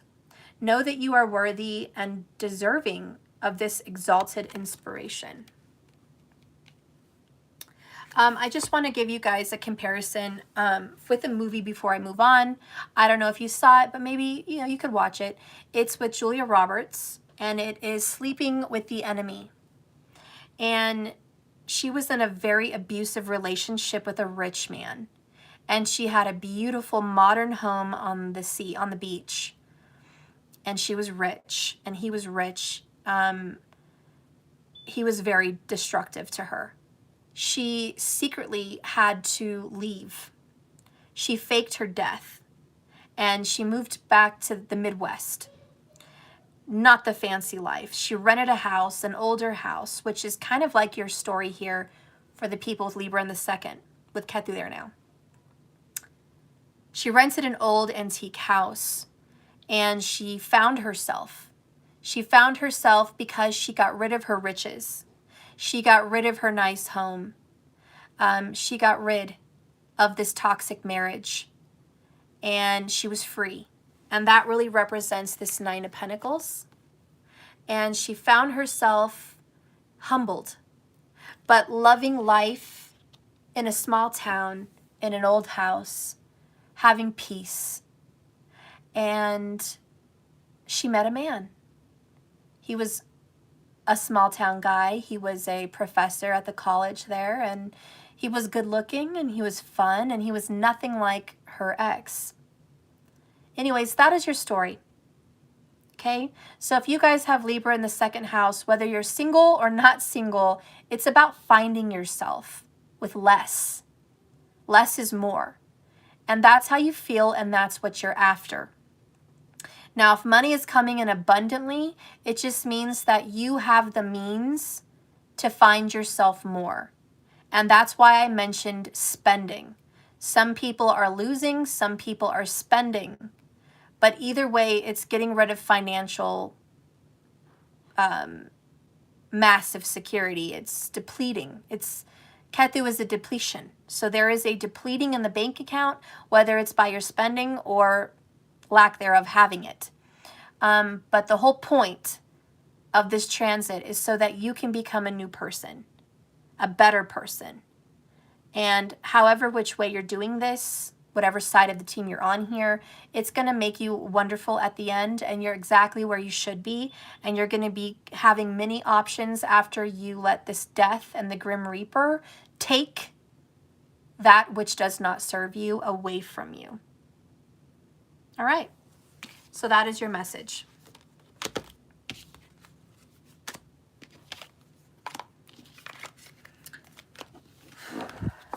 Okay. So now we're going to read into Libra in the third house. So if you're watching this and you have Libra in the third, let's keep watching. How is Ketu going to affect you? Well, wherever Ketu goes, there's going to be a loss. A loss, a loss, a loss. Or depletion, depletion, depletion. So there's going to be some losses here. This could be, unfortunately, a loss of connection with a younger sibling. Hopefully not by death, but there's going to be some kind of loss of connection. Maybe they're moving far, far away. Maybe you guys had a fight. Maybe you're cutting out that relationship. It could also be with your friends. If you have Libra there in the 3rd house, you might be finding that you're ending a connection with a best friend or an old friend, or you might be, you know, losing some kind of friendship if it's not a younger sibling. And it could also be that you're losing your drive. You may feel not as interested into your goals that you've had. Keep in mind, this is only 18 months. But if you, let's say you dreamed of writing a book and you've been so determined, now January 18th, Ketu transits into your 3rd house, all of a sudden you have writer's block. All of a sudden you can't even put pen to paper. You just can't. You can't find the time. You don't want to. You have a loss of ideas. You have a loss of interest. You're just like, I don't know what to write. I don't know what to say. Basically, you're going to be at a loss for words. Now, this is also going to affect your communication with Ketu in the 3rd house. So you're going to feel like the way you communicate, people don't understand you. Therefore, you're not going to talk to a lot of people. You're just like, I don't really want to talk to anyone. There's no one interesting to talk to. No one understands what I'm saying anyways. No one is getting it. You might be interested into old movies, very old movies. So yeah, you might be drawn to some very big classics. You might be reading more books. You might be relaxing more, taking it easy. Some laziness may be going on. This is a time of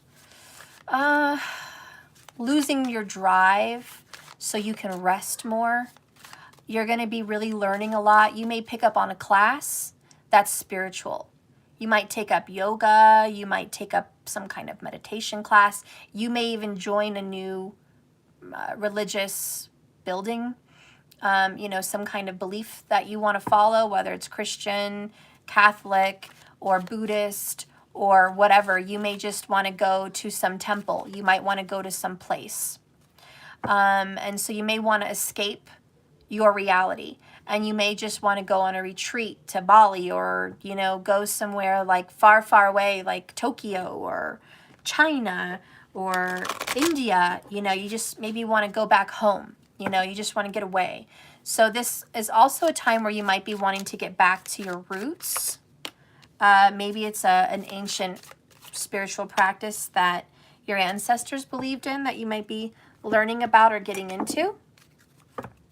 But you're going to be finding your happiness is not in money, and your happiness is not in your drive and determination or career. Okay? So happiness and joy is being simple. The simplistic lifestyle. Bottom of the deck is sacrifice. So you may be sacrificing some of your goals to have peace. Maybe you were trying really, really hard to open a new business or a new restaurant. Now, because of this transit, you're like, I don't want to do it. I don't want to spend the money. I don't want to spend the time. I don't want to take that project on. I'd much rather just sell my, you know, stuff that I was buying to make that business and go on a trip. Okay, that's where the destructive energy comes in with Ketu here now in the 3rd. Because, you know, like I told you, wherever Ketu goes, there's destruction, the great destroyer. So whatever your goal has been, if it's in the 3rd now, Ketu wants to squash that goal. That may be fine for you right now during this 18 months, but how is it going to affect you when this transit is over? You see? That's something to think about. Let's go ahead and look elsewhere. We have the Page of Pentacles again. King of Swords in reverse, not very wise, and the Empress.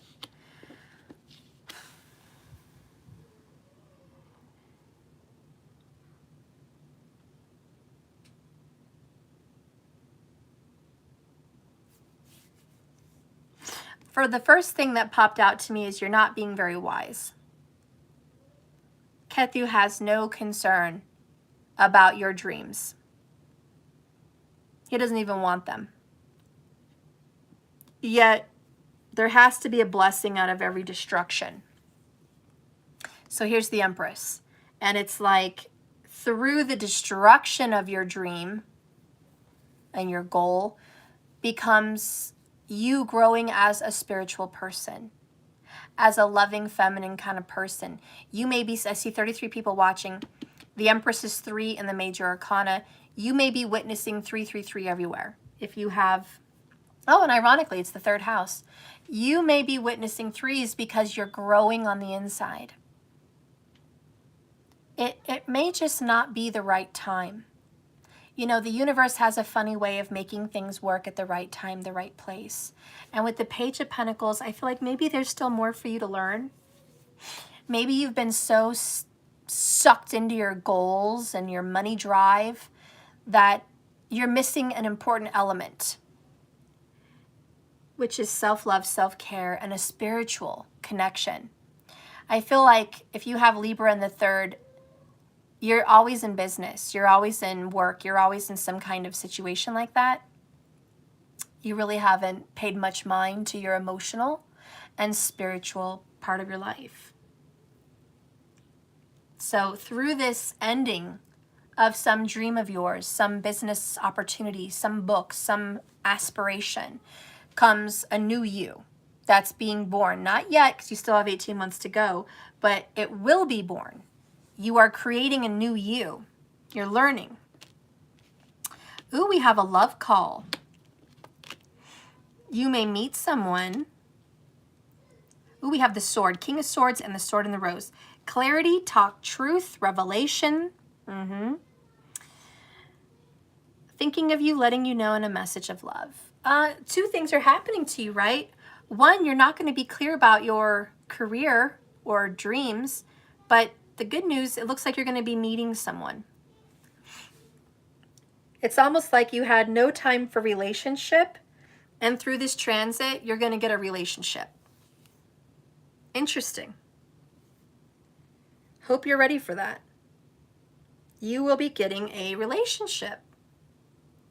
And you're going to learn that there's more to life than work, money, and career and dreams. This is someone that was obsessed with money, obsessed with their book, obsessed with their dreams. You know, Rahu co-rules that 3rd house. So yeah, you were totally obsessed. Whoever you are, that's just been your life. If you have Libra in the 3rd, you know, you just have a lot of dreams and desire for business, for connections, for communication, for putting yourself out there. And Ketu's like, yeah, we're not going to do that. We're going to take a break for 18 months.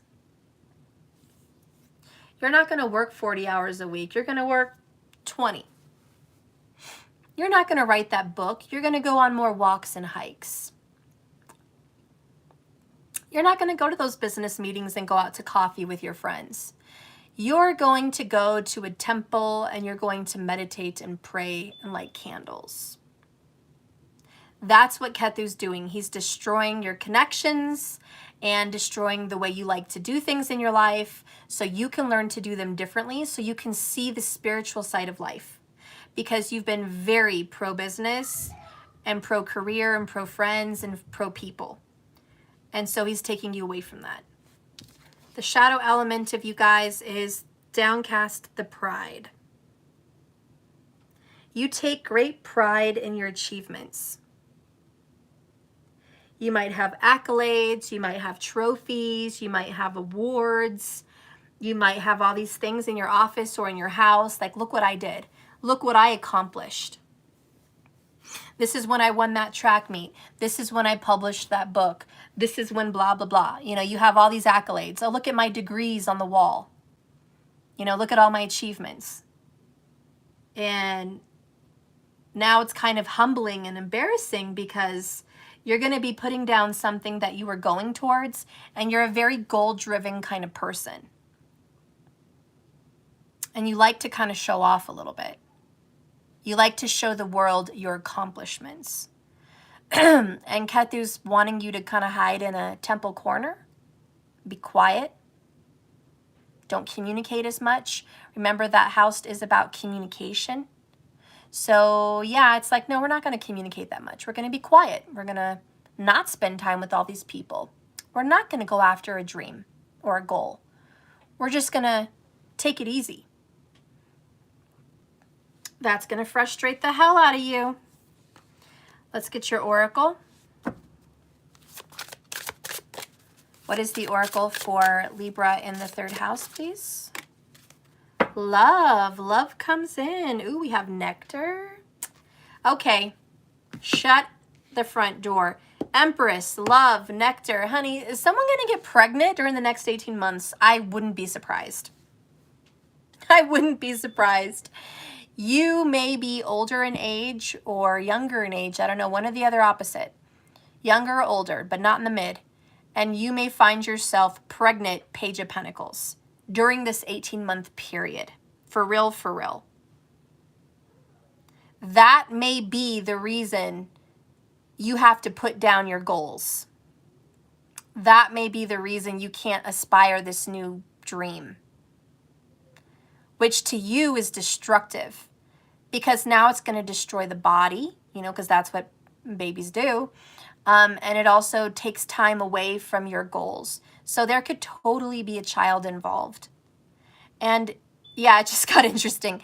And if there's not a pregnancy, this could be a child that's already born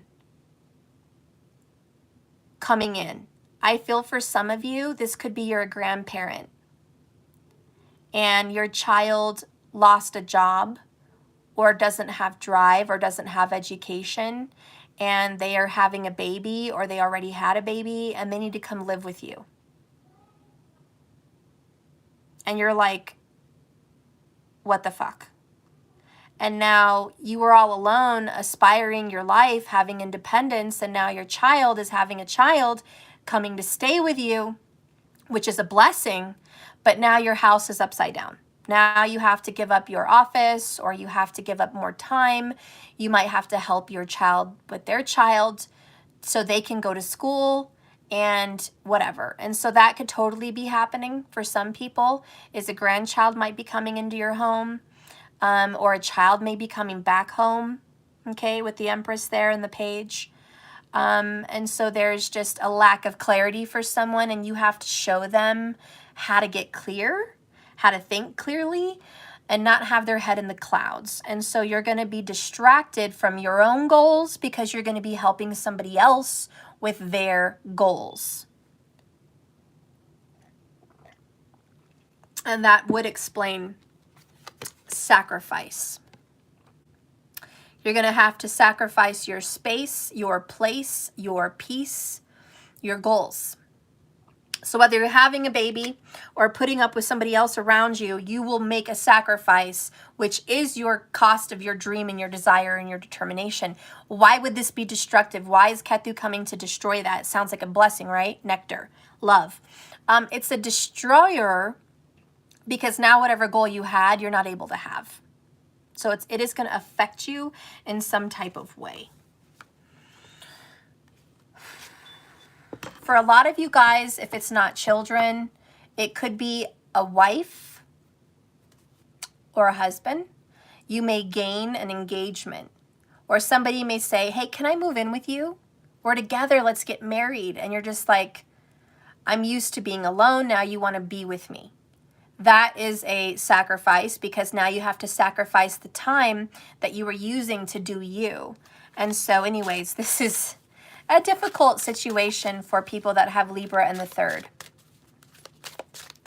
Okay, let's get more information. What needs to be healed? Because Ketu is a healer as well as a destroyer. He wants to destroy everything so you can heal the depth in your soul. The essence. Okay. Bottom of the deck is the sexual arts. Here we are again. I don't need to reread that, I hope. You know what that says. You need to get more intimate. You may definitely be getting sexual and intimate with a partner.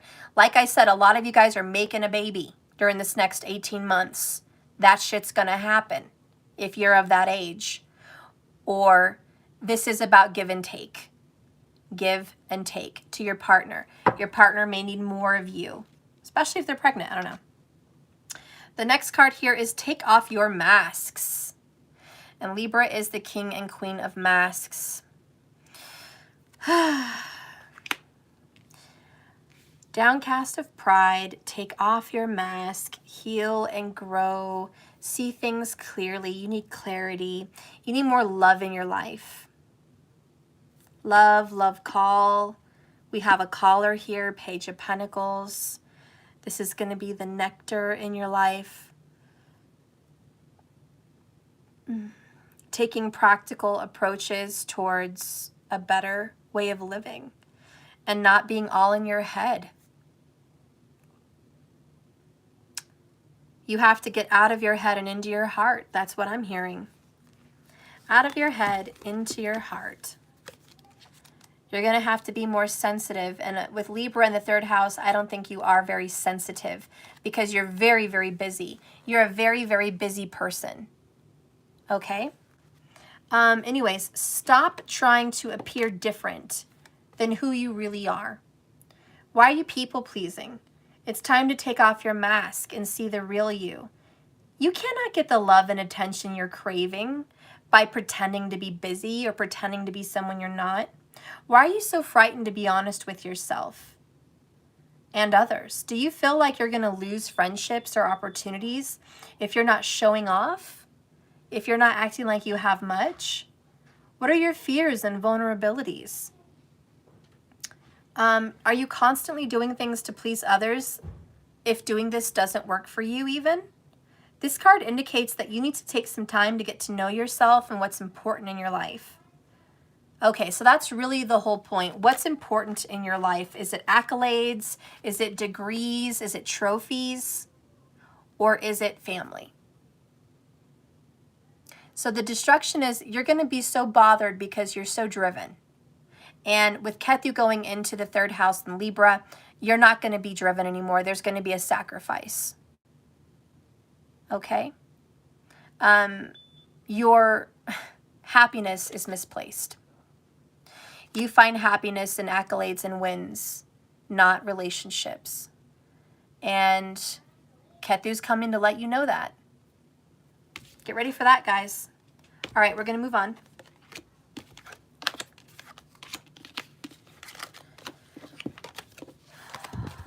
All right, Spirit, please guide and direct me right now. Now we are moving into Libra in the fourth house. Okay, so if you have Libra in the fourth, I got all weird here. If you have Libra in the fourth house, this is for you. Check your chart. If you want to see your chart, please go to Google, Vault of the Heavens, Lahiri, Ayanamsha, and enter in your credentials. Well, your information. Okay, your time is important. Don't guess. If you don't know, you're going to have to guess and play with the rising signs and planetary transits to see what works for you, which is a little bit harder, but it's possible. Okay, and for everyone else, check your birth chart. Check your birth certificate. Okay, but you're going to want to know where your Libra is placed. I'm not talking about all the 12 zodiac signs. I'm talking about Ketu's transit into Libra and Libra in all the houses, but mostly the important fact is Ketu in all the houses. Notice that even if Libra is not there, Ketu is going to give you the same kind of effect. So as I'm describing Ketu in the first, Ketu in the second, Ketu in the third, Ketu in the fourth, take the foundation of that message and apply it to your birth chart. Okay? Because it means the same thing.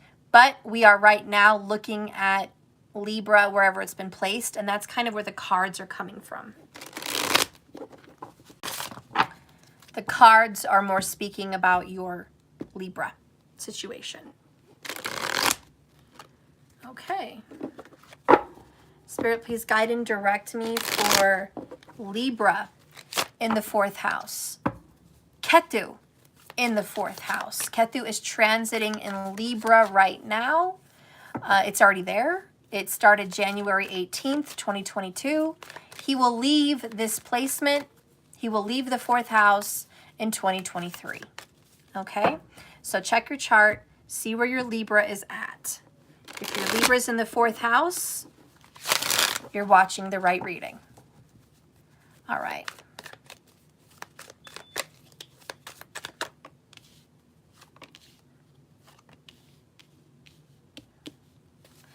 Bottom of the deck, we have getting over a broken heart.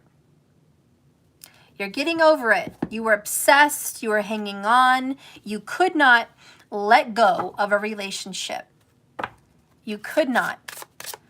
It was just so important to you to have this relationship. You lived with this person, or you had children with this person. You made a life with this person. And could be an air sign that you're dealing with. And they're breaking your heart. But you're over it. Ketu is like, you know what? Lose it. Lose the relationship. And forget about them. Get over it. You don't need that connection. So there's definitely something here about ending a connection. Funny, because the fourth house represents house, home, and family. And the card that came out is shelter, which is totally the fourth house. So we are talking about a home. If you have Libra in the fourth, you may be going through some kind of a loss of a home. You might be selling your house. You may have to move away from your house. Okay? But shelter is changing dramatically, and you are losing a shelter of some kind. And even if it's metaphorical, you may be losing the shelter that is a relationship. And your heart is your home. Home is where the heart is. And now that you're losing a connection, you feel like you're losing your security. So a lot of you guys with Libra in the fourth are losing a security blanket. It's important to have the attitude of gratitude. That's the bottom of the deck. You have to be grateful for what you still have. What came to my mind is the movie Avatar. The blue people, you know, that look like cats, kind of. But, you know, James Cameron's movie Avatar, that's what I was thinking of. And when they lost Mother, when they lost their big tree, which was their home, they thought they lost everything. And they lost their chief. He got killed in this war. And they felt like, where are we going to have a home? But then they went out and found other tribes to fight for them. And they realized their home is not necessarily the tree, even though that was very important to them. It's their family. Wherever their family is their home. They could be wherever they are, but they can build a new home. So this is like, don't worry about what's being lost. You know, as far as your home structure, it can be rebuilt. You will create another home. And if this is just because you're losing a relationship, you can have another one. It's not the end of that. Bottom of the deck here is Paradise. Very much Ten of Pentacles, happiness and joy. Could even be seen as Ten of Cups, which is family, Cancer vibes. What is the shadow for Libra in the fourth? Fated to suffer. Down at the bottom is envious gluttony. You might feel like you're losing someone because of a third party. And that person that stole away your lover or your home is an envious, jealous, gluttonous, selfish person. And you may feel robbed. This here says fated to suffer. This was written in the stars and it was supposed to happen. This particular situation in your life was already set up.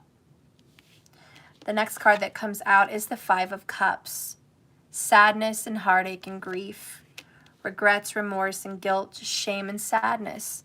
Six of Cups. You're getting over it. Thank God. Guys, you're going to go through a loss. And then you're going to go through a renovation. Queen of Pentacles in the reverse. A lot of you guys are going to break up with someone that you're married to, and you're going to get involved with somebody from your past. You might get involved with an old high school flame.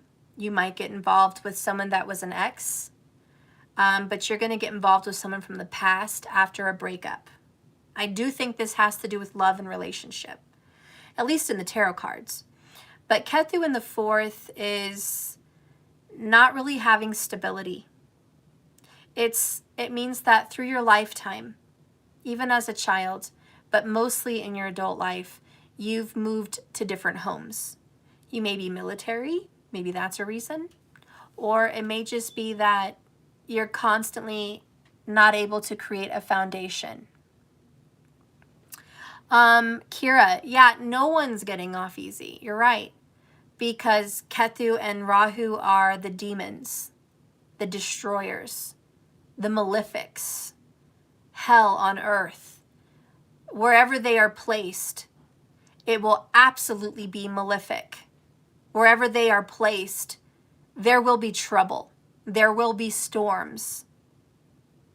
But after the storms do come rainbows, do come sunny skies. But yeah, they're meant to create this turmoil. So as we go through Ketu in the 12 houses, you will see how everyone will be affected in some way of destruction. But that's the reality you have to look at. This is the next 18 months. This transit is huge.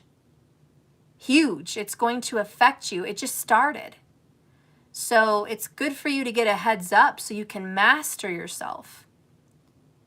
Because really, Rahu and Ketu are your inner demons. They're your shadow side. They're your dark thoughts, your dark feelings. They're your dark karmas. You know, they represent that. And everyone can conquer them, and they're going to continue to transit through different areas of your life for the rest of your life. So it's better to make peace with what's going on and just kind of like, okay, this is the next battle. There's always a battle, but this is the next one. How can I handle this? Take it with grace here is what I'm seeing. Be graceful. You will have suffered losses. It's very hard for you to get over the past. And you've done this before. This is a cycle that you've been in. You're going to have to stop staring at spilled milk and look at the prosperity behind you. There's still love there. And you're going to have to cross the bridge to security. So this is like you're going to have to say goodbye to the home that you love and cherish and go create a new home. That may be happening over the next 18 months. Loss of a home and the creation of a new home. All right. The next card here is ascending. You will transcend this obstacle. You're going to be expanding. You're going to be going through a new phase. That's good. The next one here is camera. Reminiscing, keepsakes, learn from the past, make memories, and your perception. My dad moved 16 times in from when I was 7 to 15 years old. Neighborly disputes, all reasons. Aquarius. Okay, well, Sarah, Aquarius doesn't have anything to do with this. But if that resonates for you, that would be good. What I am referencing to is not just a general reading. This is Libra through the 12 houses, because Ketu is in Libra, transiting in Libra right now for the next 18 months. So I'm sticking with Libra and just kind of going through it. But let's keep going here. So again, the past, and the past comes up. You know, 4th house is Cancer vibes. The moon rules the 4th house. Especially if you have a moon in Cancer, you could be totally affected by this. But this is thinking about the past and how difficult this was for you. So when you have this Ketu here causing destruction, and the Queen of Pentacles is in reverse, this is feeling very sad that you've never been able to be financially secure. Looking back at the past and just like, I never was able to own that house. I was never able to live in one place for a certain amount of time. And here you are again revisiting old cycles and old wounds and having a broken heart, but you're making peace with it. You are getting over it, but there's some connection between loss and home for you. The next card here, faded. Yeah, we already got there. Faded. Okay. So let's get the healing card. You have to have an attitude of gratitude. You have to be thankful for what you did have. Ketu wants you to be thankful. But with Ketu there in the 4th, it is about the destruction of family and home. And if you have that in your birth chart, Libra with Ketu in the 4th, and now Ketu is transiting in Libra, and that's your 4th, it's going to hit you really hard to where this may literally be your reality. You may be literally going through the loss of a home, through a tornado or a hurricane or a fire or some destruction or some divorce or bankruptcy. Let's clarify with the healing. What do you need to heal? What does Ketu want you to do? Gosh. We have sadness that came out, and family and tribe. This may even, if it's not the loss of a house, it may be the loss of your family. That is your tribe. Okay? So you guys may be losing a family member. Ketu may be coming in and you're going through a funeral. You're losing the matriarch. You're losing your grandma or your grandpa or your dad or your mom. And this is like they've gone off and ascended to a different place. And now you're thinking of all these memories and now you're losing your stability. You know, for example, an example of this kind of a situation is my sister-in-law lost her mother at a very young age. And I think she was 18. She still lived with her mom and she hadn't quite finished high school. So when her mom died, yeah, talk about a broken heart and sadness. She had to move in with her brother and his wife and finish school in their home and share a room with her niece, which was a tiny room. And she felt really sad about missing her mom and missing the security of the home she had with her mom. And now she was going through this situation where she was dependent on family and tribe. Look at this. It literally says home. The next card. Isn't that interesting, 4th housers? So yeah, she went through a major heartbreaking transition. She has now since then healed, but it did take her about 18 months, by the way, to find love, get engaged, and now she has a home and a husband. She's young, but she's been able to move on and create her own shelter. So this may be something like that for you guys. You may be ascending to a better way of life, but it comes through the death and grief and sadness with the 5 of Cups. So anyways, let's read this.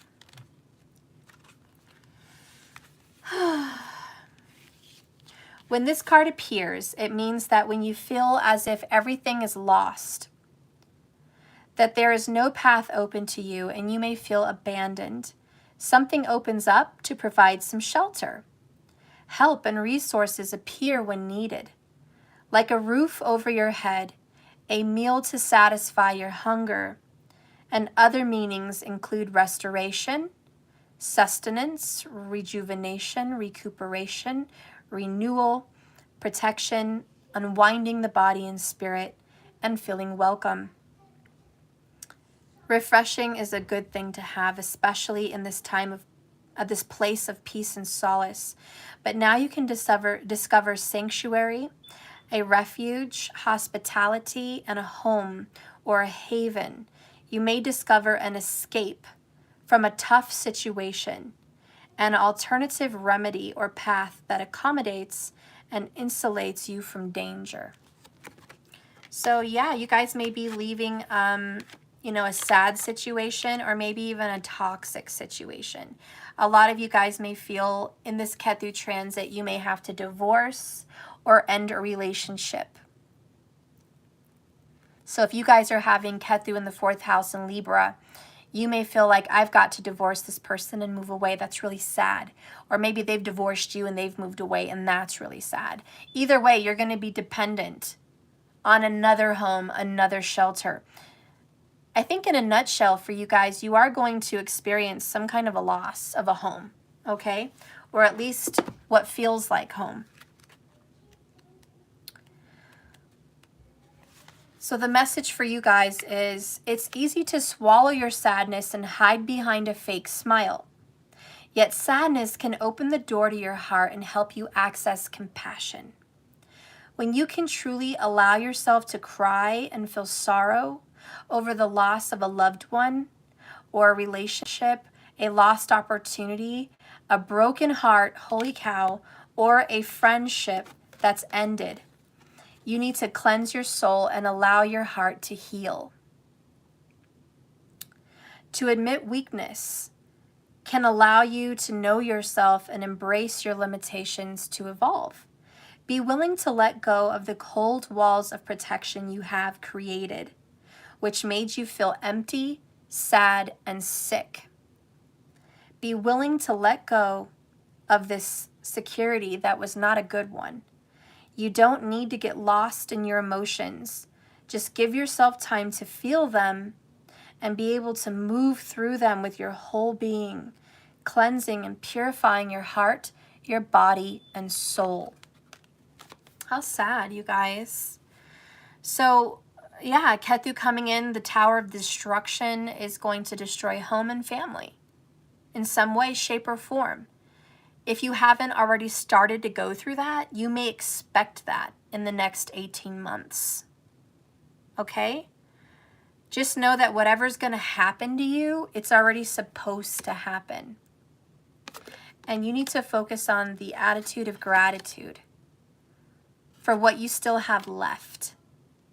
Don't be jealous and upset of people that didn't experience the loss that you're experiencing. Be grateful for what you still have.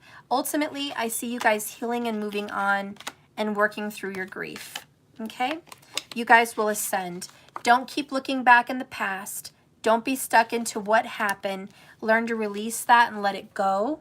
If you keep dwelling on the situation of what's happened, or whenever this happens, if you dwell on it for a long period of time, you're going to lose your sense of self and security. Your security is going to be jacked with if you have Ketu in the 4th house. I will not lie. Your security will be destroyed in some sense. Move through your guilt and pain and sadness. You will be able to rebuild. Okay? So that is your message.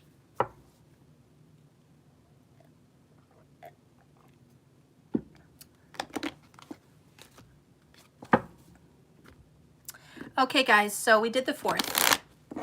For those of you that are tuning in, I am doing Ketu transit through the 12 houses, not 12 zodiac signs, 12 houses. We've done the 1st house, the 2nd house, the 3rd house, and the 4th house. I'm now making my way into the 5th house. This is going to be the house of children. This is going to be the house of games and fun. This is going to be the house of creativity. This is going to be the house of speculated gains, which is like investments and gambling, things like that. This is the house of romance and sexual desires and passions. Okay, so that's what we're getting into. If you have Libra in the 5th house, this is going to be your reading. And if you want to see your placements, remember I'm doing Vedic sidereal. If you want to follow tropical, that's fine, but it may not resonate. So if you want to check your Vedics, please go to Google, hit Vault of the Heavens, Lahiri Ayanamsha. Do the North Indian chart, please. It's much easier. Make sure you know your time of birth. If not, try to guess. And you'll understand the transit that you're going to be going through over the next 18 months. It's not forever. It's a period of time. Ketu is the destroyer and does want to lose whatever house it's in. It wants to separate, destroy, and lose whatever placement it's in. That being said, with Ketu in the 5th house, there's going to be a lack of sexual drive. Because remember, wherever Ketu is, there's a lack. So if you have Libra in the 5th, you will notice you're not as turned on as you usually are. You will also have a lack of interest in your children. You may be disengaged. You may be zoned off. You may want to get away from your children. You may not be as engaged in school as you normally were with them. That may be also it. You may also have a child leaving home. So they may be going off to college or getting married or getting their own place. You could also possibly lose a child. This may be a time of miscarriage, okay? Or other terms of loss, which I don't want to discuss. But there is loss of that. Keep in mind, Ketu and Rahu are on a 1-7 axis. You will also be getting a lot of gains, even though you're going to be having some losses, because Rahu would be in the 11th. So there is some give and take here in this particular placement, where you might suffer gains in those personal areas. You may have great financial success.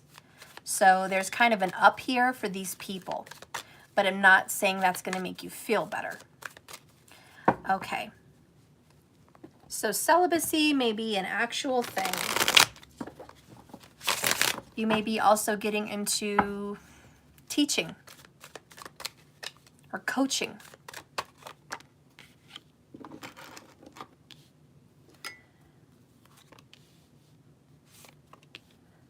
I feel like you're needing to break a bad habit as well.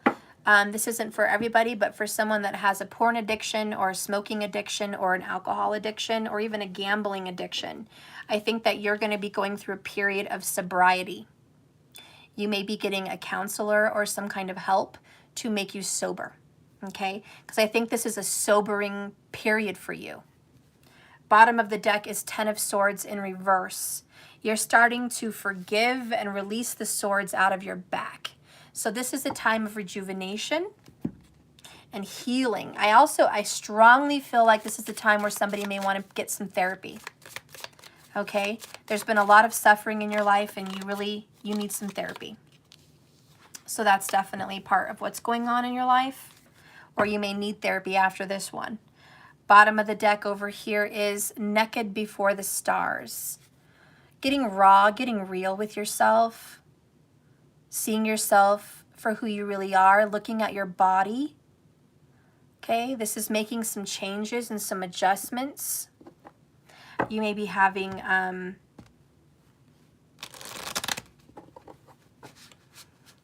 a period where you're maturing and noticing age. Aging may be something that's coming in for you.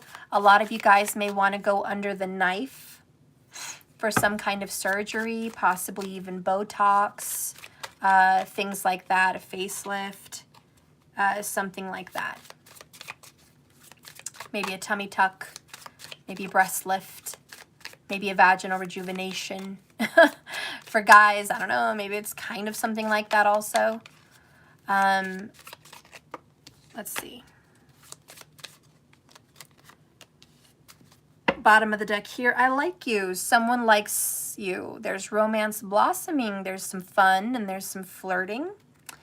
But remember, with Ketu in the 5th, you're not into that. When Ketu's in the 5th, you're disengaged.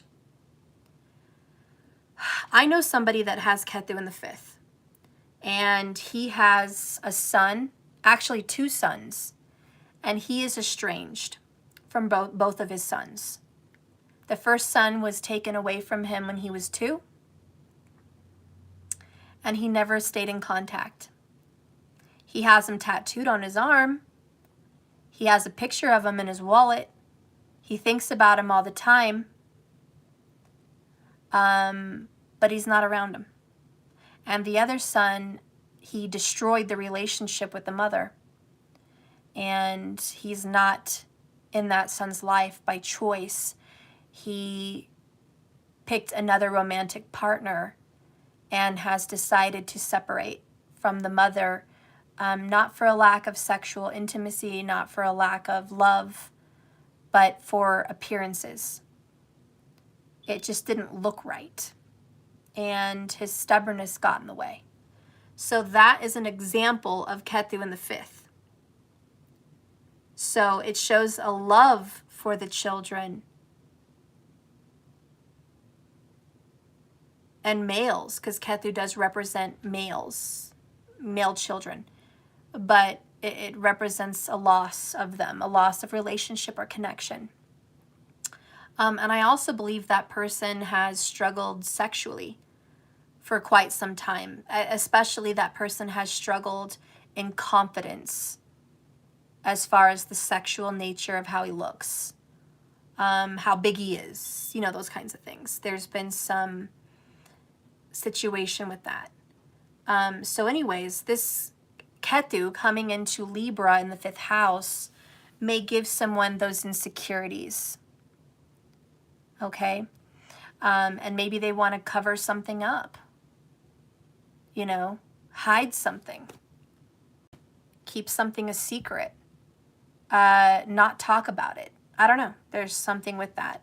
So it is about looking at your body in an intimate way and saying, how would I like to be more attractive? Let's see, what needs to be healed? Sexuality. See, that's the 5th house. Sexuality, body, and look at that, naked before the stars. Almost the same thing. Two people that are in kind of lingerie, looking at their body, seeing maybe how it's aged, how it's grown, maybe after childbirth, what's going on, and wanting to be more beautiful. You know, because that is the energy of Leo, even though Leo's not there. But Leo wants to be pretty, wants to be handsome, wants to be attractive, wants to be beautiful. So Ketu is now in the house of beauty, in the house of romance, in the house of making babies, in the house of putting on a show, in the house of fun. All right, so this is about pleasures and enjoyment, and Ketu does represent the knife, and we do have knives here. So I definitely feel like someone may be thinking about going under the knife. And if it's not a knife, perhaps it's a needle. We talked about Botox. The needle could also represent, you know, maybe a tattoo. Beautifying yourself, making yourself look more attractive by maybe putting a nice piece of art on your body, because the 5th house is artistic and it does represent creative arts. So there might be something in lieu with that. Anyways, let's keep going. What is the oracle here? Please show me Ketu in the 5th house, sign of Libra. Ketu in the 5th house, sign of Libra. Wow. The nectar. Okay. I think this is the fountain of youth in this particular reading. Somebody's like, I want to have the fountain of youth. And this is going to be a transit with Ketu there in the 5th. We have balance. Look how beautiful she is. All of these have been about beauty, beautification. I think in a nutshell, more than anything in this particular transit, it's all about looks, beautification.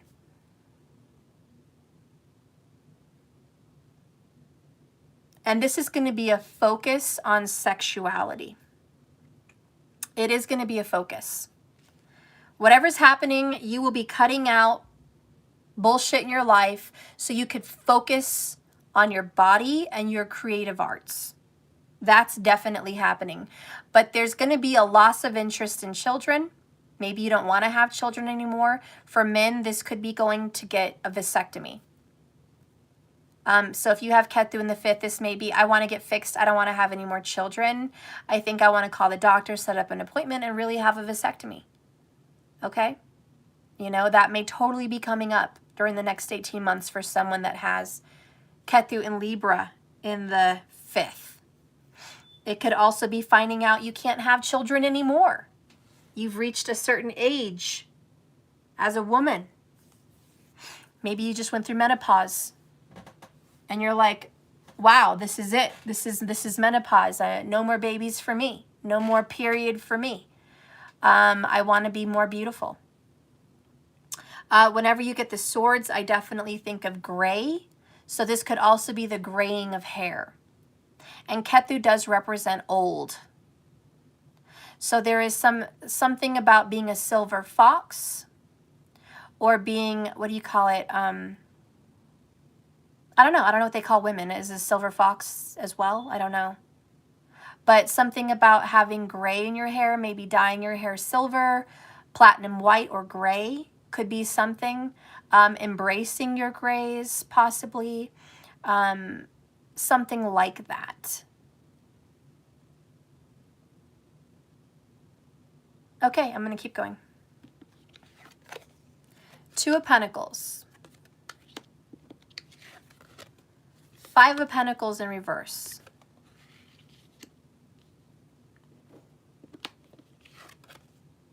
Queen of Pentacles. All right, so you got money, but you're going to be spending some money here too. Okay, for a lot of you guys, you're spending money for you, and this does for me represent balls, so I'm sorry, I don't mean to get vulgar, but balls and snip snip, I really think there's someone here getting a vasectomy. But I definitely feel like no more children, and that's the denial. Five of Pentacles. No more. No more. I'm denying you what you want. Your partner may be like, come on, we can have one more. We can have another one. And you're like, no, no, I don't want another one. You could be dealing with an earth sign that is completely distraught that you're not going to have a child with them. Like, what the fuck? We talked about this. And they've been trying to turn you on like nobody's business. And you're like, I'm really not interested. I don't want another kid. I'm sorry. I'm fucking sorry, but I told you this when we met, or I'm expressing to you now. It's a flat out no. I love you and I want to be with you, but I don't want that. Anyways, I don't know. That's what I'm feeling. The next card here is sunglasses. Watching, looking, stalking, gaslighting, perception, and focusing out. Someone is pissed the fuck off at you about this. Addiction, codependent, obsession, possession, controlling, has a block and a restraint. There is an earth sign that is pissed as fuck at what you did. They're just like, I don't know what the fuck you did, but you just fucked up our home and our family and I'm done with you. What is wrong with you? And you're like, nothing's wrong with me. I'm balancing out my life. I'm taking care of me. And they're like, why are you so selfish? Why are you such a fucking selfish bitch or asshole? Like, what the fuck? We signed on to this together and you're being selfish? Maybe it's not about children. Maybe it's about money. Maybe you're just like, yeah, I'm going to go spend some money on, I don't know, acting school. Or I'm going to go invest in this thing. Or I'm going to go do whatever with my money. And someone's like, wait a minute. It's not your money. It's our money. And you're like, no, it's my money. And this person's like, no, but we share everything. And you're like, we don't share this. This is my earnings. This is what I brought to the table, and I can go spend on me. Maybe this is like, you know, someone who's getting older and their partner is looking much, much better. I did see some people on TikTok to where this woman was severely overweight and her husband was also overweight when they got married, but he went to the gym and like just killed it. And he lost like 100 pounds and he was built. He had a 8-pack. He had a very muscular build, fit, good looking, and she felt very much less than. She was just like, wow, now I have a husband who is totally a 10 and I'm a 2. What the fuck? You know, and everyone's looking at them like, what are you doing with her? Or looking at her and saying, hey, how did you get that guy? And it's like, you didn't know him when we first met. And so now she's stressing and trying to lose weight and get herself into tip-top shape. And that's kind of a little bit what might be going on. A partner may not be on board with another partner beautifying themselves. It's ironic, and I don't know where her placements are, but I have a friend, and she just posted on Facebook. She got a breast augmentation, and she did get a what do you call it? They cut the stomach and they realign it. What is that called? A tummy tuck. Excuse me. I should have known that. She got a tummy tuck and a breast augmentation. She already looked really good. She was already like a size 5 and fit and thin and pretty. But she wanted to be above and beyond that. And so she wanted, now she's like a size 0. You know, she wanted to be even more tiny, and she wanted her stomach, who cares if it was thin? She was already going to the gym all the time. She wanted it cinched in and tight like she never had kids. And she was showing pictures of it on Facebook. You know, putting a show, which is fifth house. Hey, look at my surgery. And yeah, her partner, who's good looking, they're still together, they're fine, but he definitely, I could see a difference in him on Facebook. When she started getting her hair cut, dyed, she dyed her hair pink, and she got the surgeries, and she was like going to the gym and taking gym pictures. As soon as she was like revamping her body after she had like 4 kids, he immediately went to the gym and started really working out heavily and getting ripped because he wanted to keep up with his wife. You know, and so that's kind of what's going on here with Ketu in Libra in the 5th. Sexuality, looks, balance, beauty. I mean, that's all coming to the forefront. Okay, and I can't lie to you. Yeah, there's definitely someone coming under the knife or making some big cuts, some big changes. The next card here is, oh my God, I am absolutely right. I hate to say that about myself, but goddamn. Look, it's number 2, and it says, the temple of my body. I'm sorry, but I'm definitely hitting the target. I know I'm hitting the target. So I don't give a fuck who wants to disagree with me. I am hitting the target. Bullseye. Bullseye. This is what's going on. It's either going to resonate with you or it's not. But these cards are supporting Ketu in the 5th house in Libra. Vedic sidereal. Vedic sidereal. This is what is going on. There's no other way. And yeah, the temple of my body. Again, and to me, it's about, you know, Ketu does represent thin and frail and skinnier and slimmer and losing of self. And people are losing parts of themselves here. People are losing parts. Skin, fat, semen, okay? Ovaries. People are losing it. They're losing parts of themselves because Ketu is loss. So anyways, that's happening. And if you haven't seen it yet, watch. I looked up, I saw 144 minutes, 44 likes. Watch over the next 18 months. If it's not happening now, watch what conversations, what ads you're going to get, what area of focus you're going to be in. You're either losing those pounds or you're losing something of your body here or you're getting a tattoo. Watch over the next 18 months. But there will be a losing of an identity. And there is probably the loss of a sexual partner temporarily, if not permanently. Because someone's going to lose interest, either in you or you in them. But someone's going to lose interest in a sexual partner. And it's probably because someone looks better and feels better and they no longer resonate with that partner. Or like I said, there's a disagreement about children. Their lack of sex or the lack of that partner being intimate with you anymore. But I'm going to tell you, there's the loss. Okay, we're going to move on. We're going to read this and just get to it. Sexuality, number 4.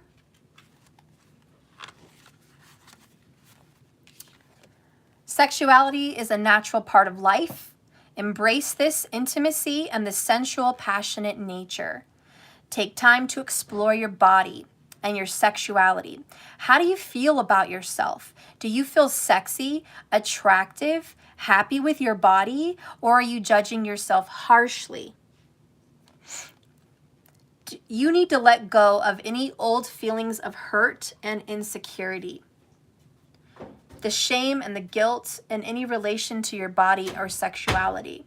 If you are in a relationship, you need to bring some romance back in and spice things up in order to make sex an incredibly fulfilling, seductive, exhilarating, and orgasmic experience.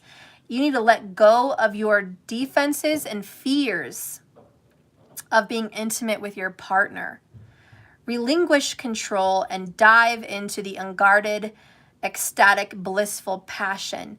Be creative and communicate with your lover and find new exciting ways to thrill each other. Okay. For some of you guys that have never really been sexual with Ketu there, it may be losing your inhibitions. You may be opening up. You may be losing your body's control and just opening up and becoming more intimate because you feel good about your body. So there may be this sudden open sexuality that you never had before. It could also be that. So anyways, yeah, I mean, that's pretty much all I have to say there. If this is in regards to your children, the body, I see that your children, your child may be undergoing a surgery of some kind. Your child may be going through puberty. Your child may be having a child. And you're losing that child because they're growing up. Or something like that's happening. Anyways, so that's just another message, okay? I don't know. I don't know what's happening there, but that's... I already stated what I thought all this was about. And I'm sure I haven't hit every single thing on the list. But I know I hit a lot. And that's good enough for this reading. With this balance card, it signifies trying to find balance in a relationship, making compromises and making things work. It's about finding a solution to a situation to achieve harmony and restore balance after a difficult upheaval. Practicing yoga is a sublime way to quiet the mind and achieve inner balance. You could find success in achieving work-life balance to empower your life. It also indicates finding your true purpose in life. So a much more balanced sex life possibly also. But I think you guys might be getting into Kama Sutra, Kriya Yoga, or just yoga in general, okay? But I think that's going to be coming up for you, 5th house people. And I do think it's something to do with the fountain of youth. So you're going to find your youthfulness, but you're also, a partner's going to pull away from you because of it. Or you're going to pull away from partners because of it. Maybe it's just a time of healing and regrouping because of surgery. I don't know, but there's a lot going on there in the 5th house. But if you have Ketu there, that's what's happening. All right. Now we're going to get into the 6th house. I might have to do 2 videos, guys. This is really long. We're at 150 minutes. That's 2 hours. I may break this up.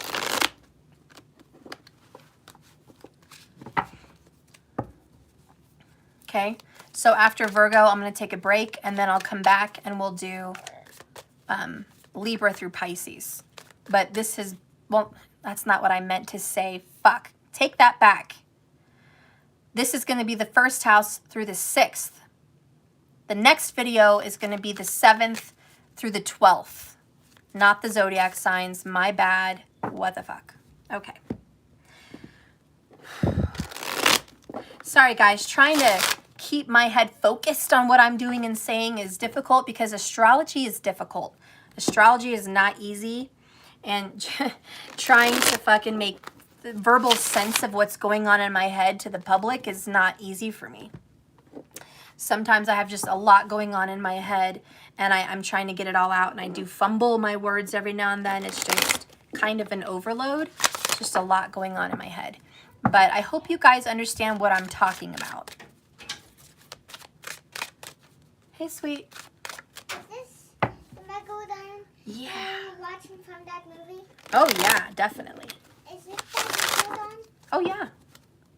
Yeah, it's that Megalodon. The movie It is. It's the movie we're watching. Although I think the big soft one is better for that one. What big soft? In the bath. Why? Because he's the bigger, like the Megalodon. Well, I don't know. Oh, Transformation Queen. I understand stuff. It's okay. Not judging you. Oh, thank you, Transition. Thank you, Transformation Queen. If I could only talk. That's all, folks. Yeah, clearly I can't get it out of my mouth. Can't talk. I love you too. Okay, if you guys need any clarification in the comments, please say so. I don't want to be jambling on and no one understand what WTH I'm talking about. Okay? Mom, I want to play secret stuff. Well, go do it. Like this. Oh, okay. Well, I'll clean out the fish tank and then you can. Okay? Yeah, we're still in the shadow effect of Mercury retrograde. So I feel it. All right. So for all of you people that have Libra in the 6th house, this would mean that you are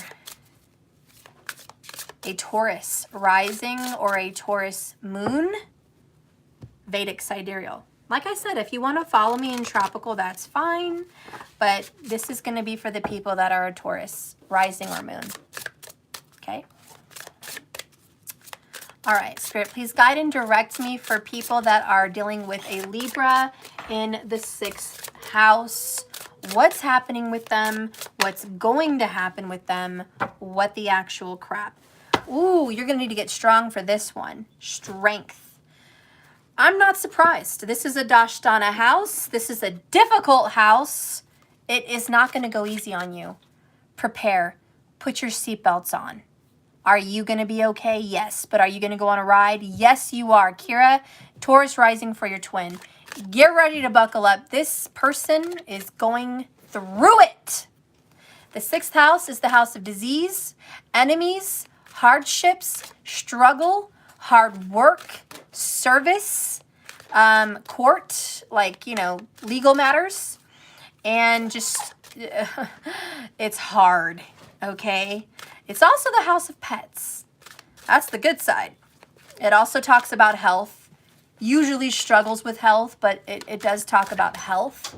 So we already kind of see what vibe we're on. This is not going to be a fun one, my friends. It's not going to be a fun one. Probably one of the worst out of everyone that I'm talking about. Bottom of the deck, whoops, it's in reverse. See, already starts out. Selling out. This is a mirror reflection. You got to look at yourself. You got to see where you're a cop-out, a sellout, a fake, a fraud. What are you sacrificing for other people? Because the 6th house is the house of service. And if somebody's got Libra in the house of service, talk about the #1 individual that cares about what people think and lives their life in service of others. That's this person. That's this person. Period. Period.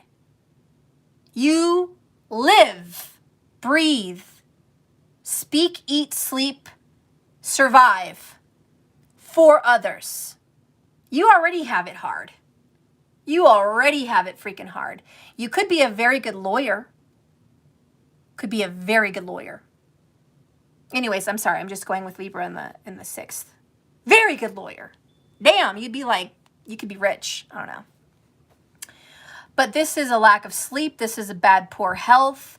This is too much coffee, too much smoking. This is way too many pets. Like, all your friends are your pets. So it's like, I've got, you know, Bob, and I've got Marley, and I've got Kitty, and I've got this cat, and that dog, and that fish. Because your whole family is freaking pets, man. Because you just don't have time for relationships because you're always serving so many people. And your only privacy is at home. So interesting. And what happens with those people? You serve pets. You're constantly feeding a lot of your pets. You have a debt. a debt to pets. Those are your friends. Those are your relationships. These are the kind of people that feel like their dogs and cats are family. But now we have Ketu, and he's just like, what the fuck? Okay, this could be the loss of a pet. This could be the ill health of a pet. Maybe a pet gets sick. This could also be court and having to spend money and go to court a lot. This could be someone going through some kind of a legal hardship of some kind. Bottom of the deck is parasite. You feel like people are leeching onto you. You've got parasites all over you. Maybe a pet has fleas. Some shit like that could be going down. You're like, oh God, I got to clean my house. I got to get rid of this, you know, this freaking dog brought home a disease of some kind with Ketu there. I don't know. It could be the loss of a relationship also, because you may be going to divorce court and losing a pet. Like your spouse is like, the cat's mine, the dog's mine. You're not taking them, you're not keeping them, so you're going to lose a pet because you had to go to court. Or maybe, you know, the court is taking your pet away from you. That could be it as well. Bottom of the deck, Two of Swords, feeling torn, indecision. I don't know what to do. I don't know what to think. I don't know about anything. I don't know what the fuck's going on. You feel like you've lost your head. Let's reveal the cards. Boom, King of Swords in reverse. Not a happy situation. Difficult. Two again, 2-2. Two of Wands. Making a hard decision. You've already made your mind up. Page of Pentacles. Let's do it. Woo! You don't even have all the information to make this decision, but you've made it. What the fuck are you doing? Oh, I know what you're doing. You're listening to everybody else. Sell out. Sell out. Someone got advice from another person, and they took that fucking advice because they didn't know what the fuck to do. I don't know what to do. I gotta listen to somebody else. They told you what to do. King of Swords in reverse. Bad advice. The person that did not see clearly your situation, did not understand your situation. This is like hiring a lawyer that really doesn't know what you want and doesn't speak on your behalf for your best interest. This may even be having a partner that does not have your best interest at heart. Backstabber, okay? Or just someone who's just negative and just really doesn't want to serve your best interest. And here you are. Take my money. Just take my money. Take my money. Take it. Wow, that sucks. Sorry, guys. I told you it was going to be difficult. The 6th house is a difficult house by itself. Now you've got Ketu in there. Oh, yeah. My heart hurts even going through this. I don't even want to know what's going on under these cards. I'm afraid to fucking turn them over. Honestly. But I'm turn them over. You're going to need courage. Courage and strength. It's going to take every bit of you to be strong for yourself. You've got to be strong. You have to face the King of Swords. That is a police officer, a lawyer, a judge, a partner, information coming in like news, bad health, you know, a doctor. You got to face this person that does not know what's good for you. You have to pull some balls out of that package there and say, excuse me, I make up my own mind. I make up my own mind. I'm not handing over my power to someone else. Fuck that. I have to make a decision with what I feel I want. I can't be a pussy, a cop-out, a pushover, you know, none of that, no more. The next card here is preconditions. Oh, shit. You could be dealing with a Leo. There could be an air sign for sure involved, but there's a Leo. We have strength and courage. I know there's a Leo. Woo! You might be coming face to face with a Leo or an air sign, or you may be that. I don't know. But there is some contracts, some agreements that I will do this if you do that. The next card here, the shadow, is blinded, honey. Blinded to pain. Literally, who gets this? Both of them are blindfolded. Hello. And then we've got King of Swords in reverse. Okay? Talk about totally in denial, not seeing the truth and just not seeing clearly. Your head is totally messed with. I don't know if you're the person doing this or somebody's doing this to you. I really don't know where you're at. But there is a freaking parasite that has attached themselves to you, mooching, taking, and sucking the life out of you. I hope to God it's not you doing it to someone else. But I hope that you're not going to allow someone to do this to you. Bottom of the deck is wedding rings. This could be a relationship. Oh God, okay. I need out of this. I need out of this. That's what you're feeling. I need to, okay. Ketu is cut, separate, pull away, get away from this. You are binded in a contract with someone toxic as fuck. This person wants to drain the fuck out of you. Get out. I think Ketu's your saving grace. Ketu's probably going to cut you some slack because he's like, damn, you already have a shitty life. I don't want to come in and make it more shitty. To be honest. I don't want to come in and fuck you up any more than you're already fucked up. You're already fucked up. You already have a huge stick in the butt. I don't think I want to do it to you anymore. I think I want to liberate you. I think I want to take you away from this slavery of giving yourself away to this parasite. Thank God for you that your life is already so shitty with this person, this relationship, that Ketu's actually coming to do you a favor. The only bad thing here for you is obsession, that you don't want to let go of this toxic person. You do not want to let go of this freaking person. You're blind. Sorry, guys, I got all emotional here. But you're blind. Blind. Love is blind, and it will take over your mind. What you think is love is truly not. You gotta elevate and find. Love is blind, and it will take over your mind. What you think? Okay, anyways, it's in my head. You've sold out. This could be someone that is like abused, a prostitute, beaten down mentally, physically, emotionally, verbally by a narcissist. Okay? You are dealing with abuse. Period. Controlling, lying, manipulating abuse. I don't know who this is in your life, but marriage came up. Definitely feels like a partner. Oh shit. Down there. Oh shit. Look what's under that. Karmic relationship. Fleeting triggers, turmoil, resentment, lessons, letting go, and loving you.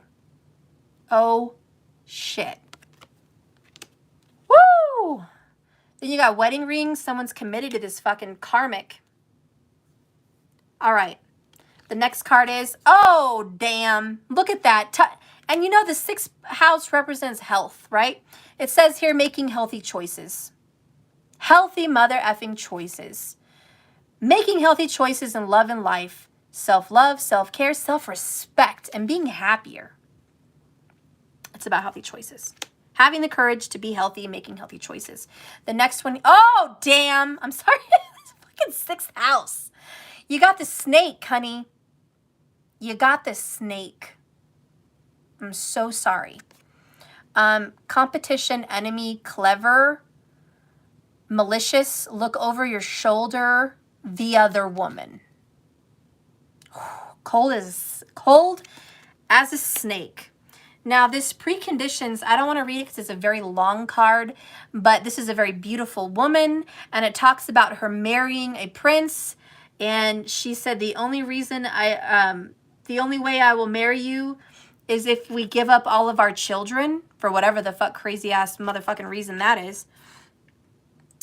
Probably because she was part demon or something. And because she was so beautiful, stunning, drop dead gorgeous. Most beautiful woman you could have. The prince was so caught up in lust. Wanted to fuck her so bad. He didn't care if he had to give up all his children. He just wanted to get his truck in the garage.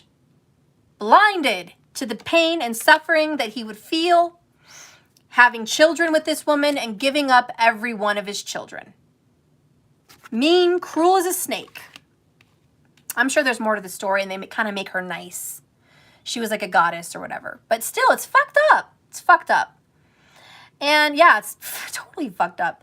And so he ends up breaking the contract because he ends up wanting to save one of her children. One of his children. And she was like, I told you not to do that. I told you that we were going to get rid of all our kids. But nope, you want to go and break the contract. I'm out of here. We're no longer married. I'm going to read that. I don't know, because damn. Just damn.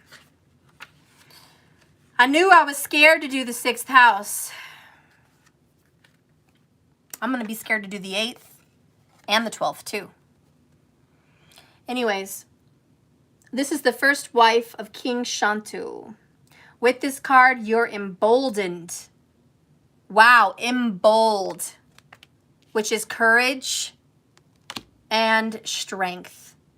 With this card, you are emboldened to state your mind fiercely, ferociously, and be firm, setting boundaries. And you must stand your ground and be clear about your conditions, terms with the contract, partnership, union, or any other transaction or situation. Do not shirk from making demands that you feel you rightfully deserve for a higher purpose. By establishing a clear boundary, you can avert misunderstandings, disagreements, and quarrels. My friends, I don't know, but this is about contracts, marriage, commitments. You take it how it resonates. It could be your job. It could be your family situation. It could be purchasing a house with someone, a business with someone, marrying someone, or hiring a lawyer, or hiring someone. But there is a snake in the grass. It's a karmic. They're toxic and negative. They don't see anything good for you. And you want to be blind because they have a nice ass or boobs or a big one or they've got money or whatever. Don't be beguiled. Don't be beguiled. And if you just grew up with negativity and you don't even know how to spot love if it smacked you in the forehead, because all of your life you've experienced nothing but toxic partners and relationships. Ketu is going to do you a favor, my friend, and liberate you from this. But Ketu's like, you're going to have to get some balls, some courage to speak up and tell this person, you know what? I don't want this relationship. I don't want to sign this contract. I don't want this marriage. Done. I don't want this connection. I don't want your agreement. I don't want your money, whatever. It's about making healthier choices for yourself.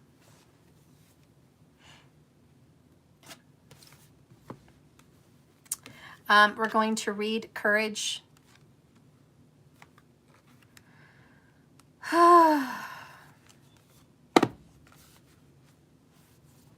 By the way, before I read all this, Ketu in the 6th is about a loss of health. Loss of court winnings, loss of financial gain. It means you work for very little. It's going to be a desire that you don't want to work and you hate your job. It's going to want to be, I can't wait to get out. If you ever saw the movie The Office, it's an old movie, but there's a movie called The Office. They all hate their job, and then the guy in the office says, I don't want to work anymore. He goes to his office and he knocks down the cubicle walls. He tells his boss off. He doesn't show up to work. All of that. That's kind of how you feel about your job, about life, about this relationship. It's like you don't want to be married. You don't want to be in this contract. You don't want to be at this job, but you feel like you have to. All you want to do is escape. Ketu coming in here is that. I want to escape. I want a divorce. I want to leave this job. I want to quit this job. I want out of this contract. I want to stop doing what I've always done. I want to stop being obsessed, kissing some karmic's ass over and over again, knowing that the karmic is a parasite and a snake in the grass. I want to stop being a jackass. I want to stop being blinded to love. I want to stop chasing someone that doesn't love me. I want to stop being with people that don't serve my best interest. I want to make healthy choices for me. I need balls. Every blessing has a challenge. Whether you're afraid of success or failure, courage requires you to fearlessly stride ahead despite the current challenge you're facing. Whether you are afraid of success or failure, you cannot stay where you are. You need to make a decision. You have to go forward with what you need to do. Trust in your boldness. Give in your all, no matter the outcome. Despite what you have been telling yourself, you are ready for this new adventure and another chance to prove you have what it takes to face life's challenges. Stop investing in limitations, lack, and dysfunction. Every blessing has a challenge, and every challenge contains a blessing. You are ready to explore both. Whilst there may be some difficult moments ahead, keep positive and believe that everything is going to work out for your absolute best. You are being asked to gather the courage to be who you truly are and stand strong in your convictions.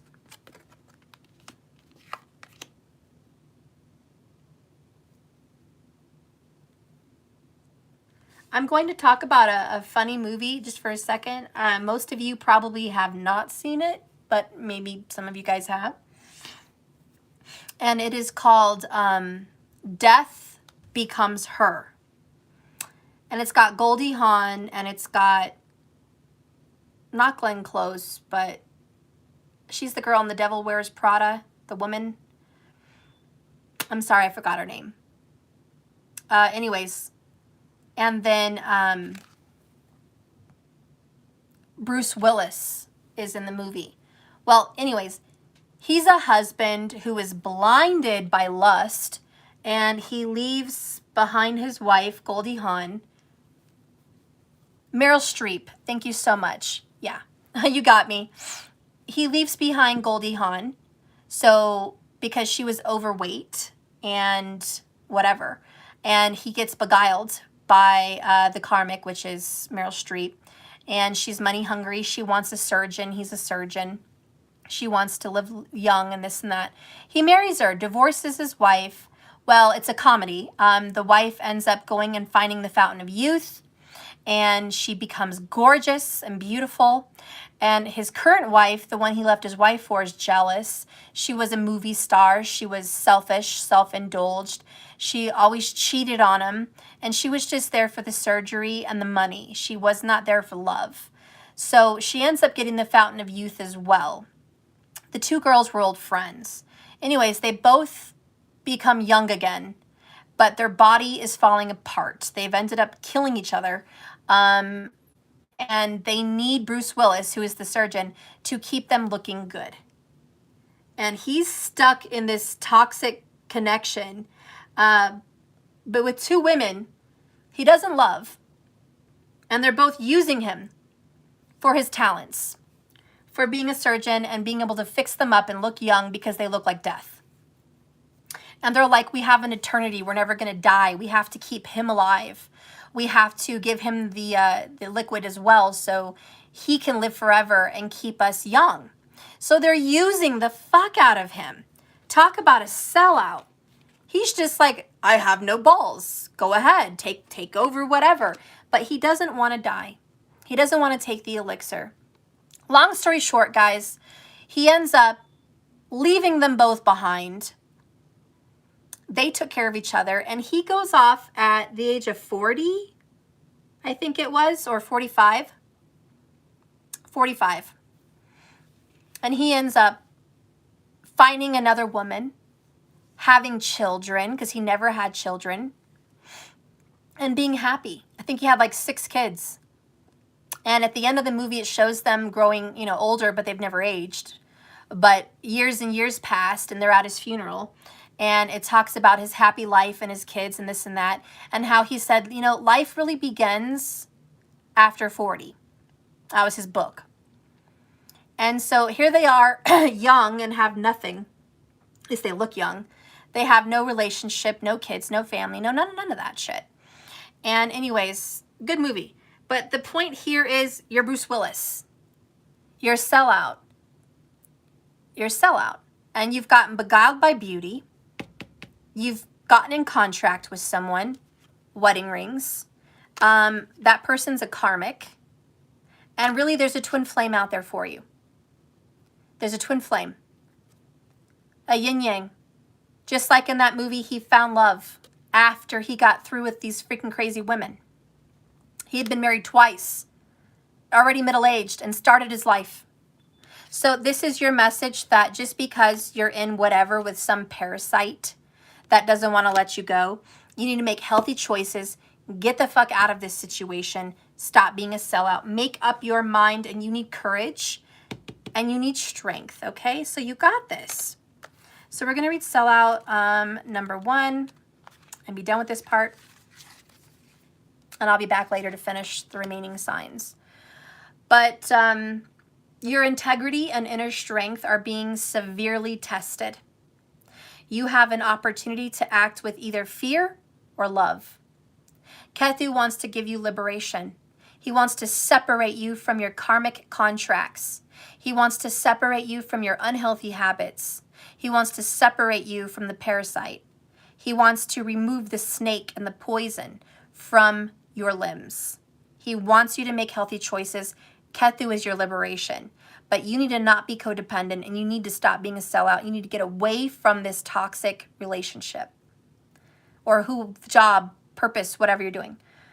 Where in your life are you selling out or acting out of integrity? Are you in a job you hate? Are you living in a toxic environment and making yourself sick in the pursuit of financial security?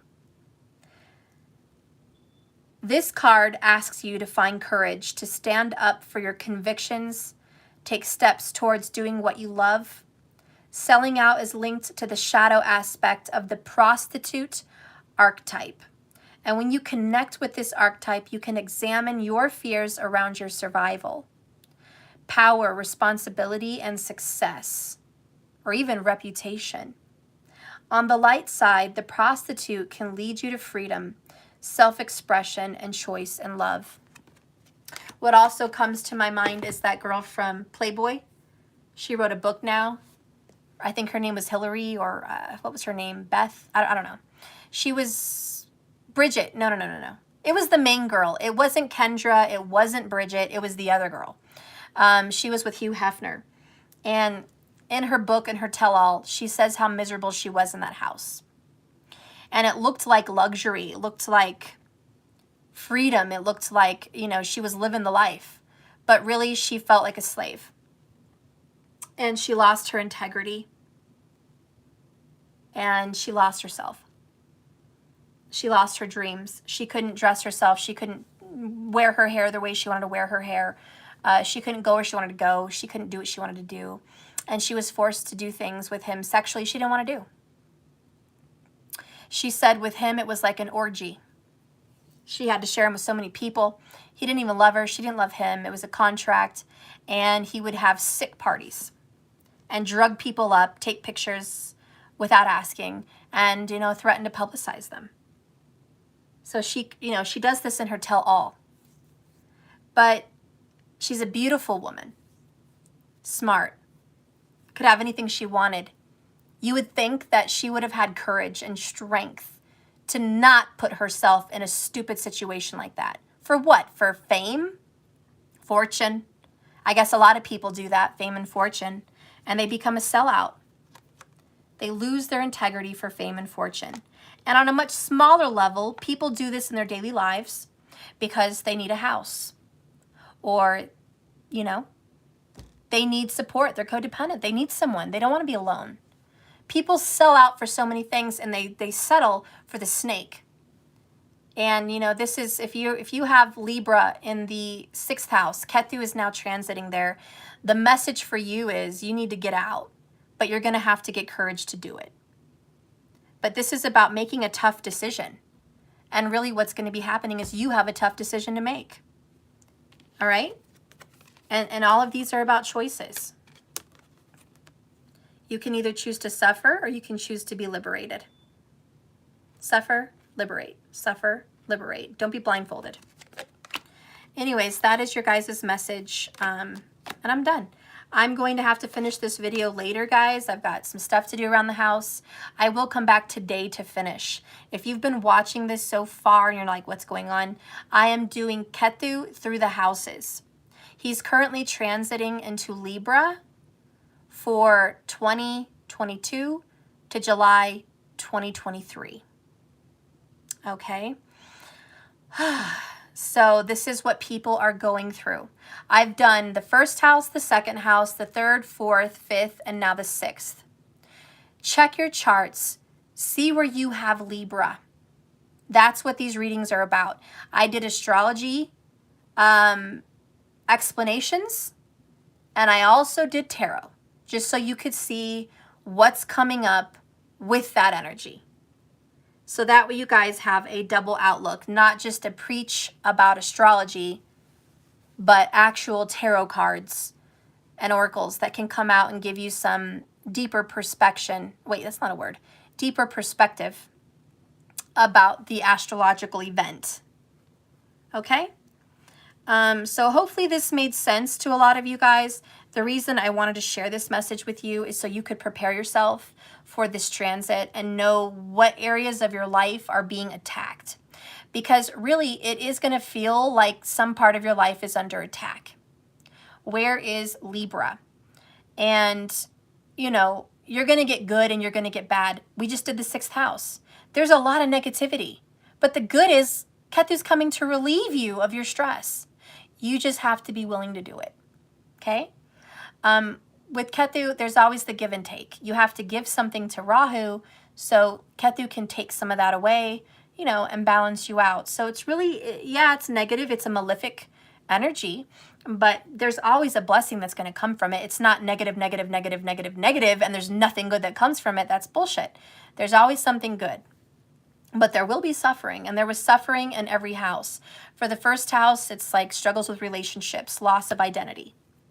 2nd house, it was loss of financial stuff.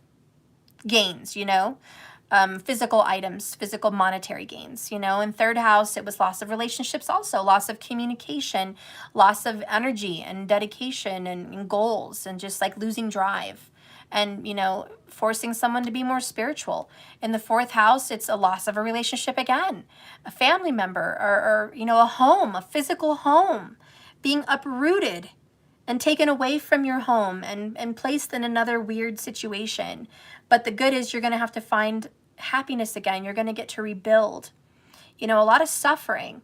And, the 5th house, it was a loss, too, of children possibly, or children leaving home. And it's like age was really, affected there in the 5th.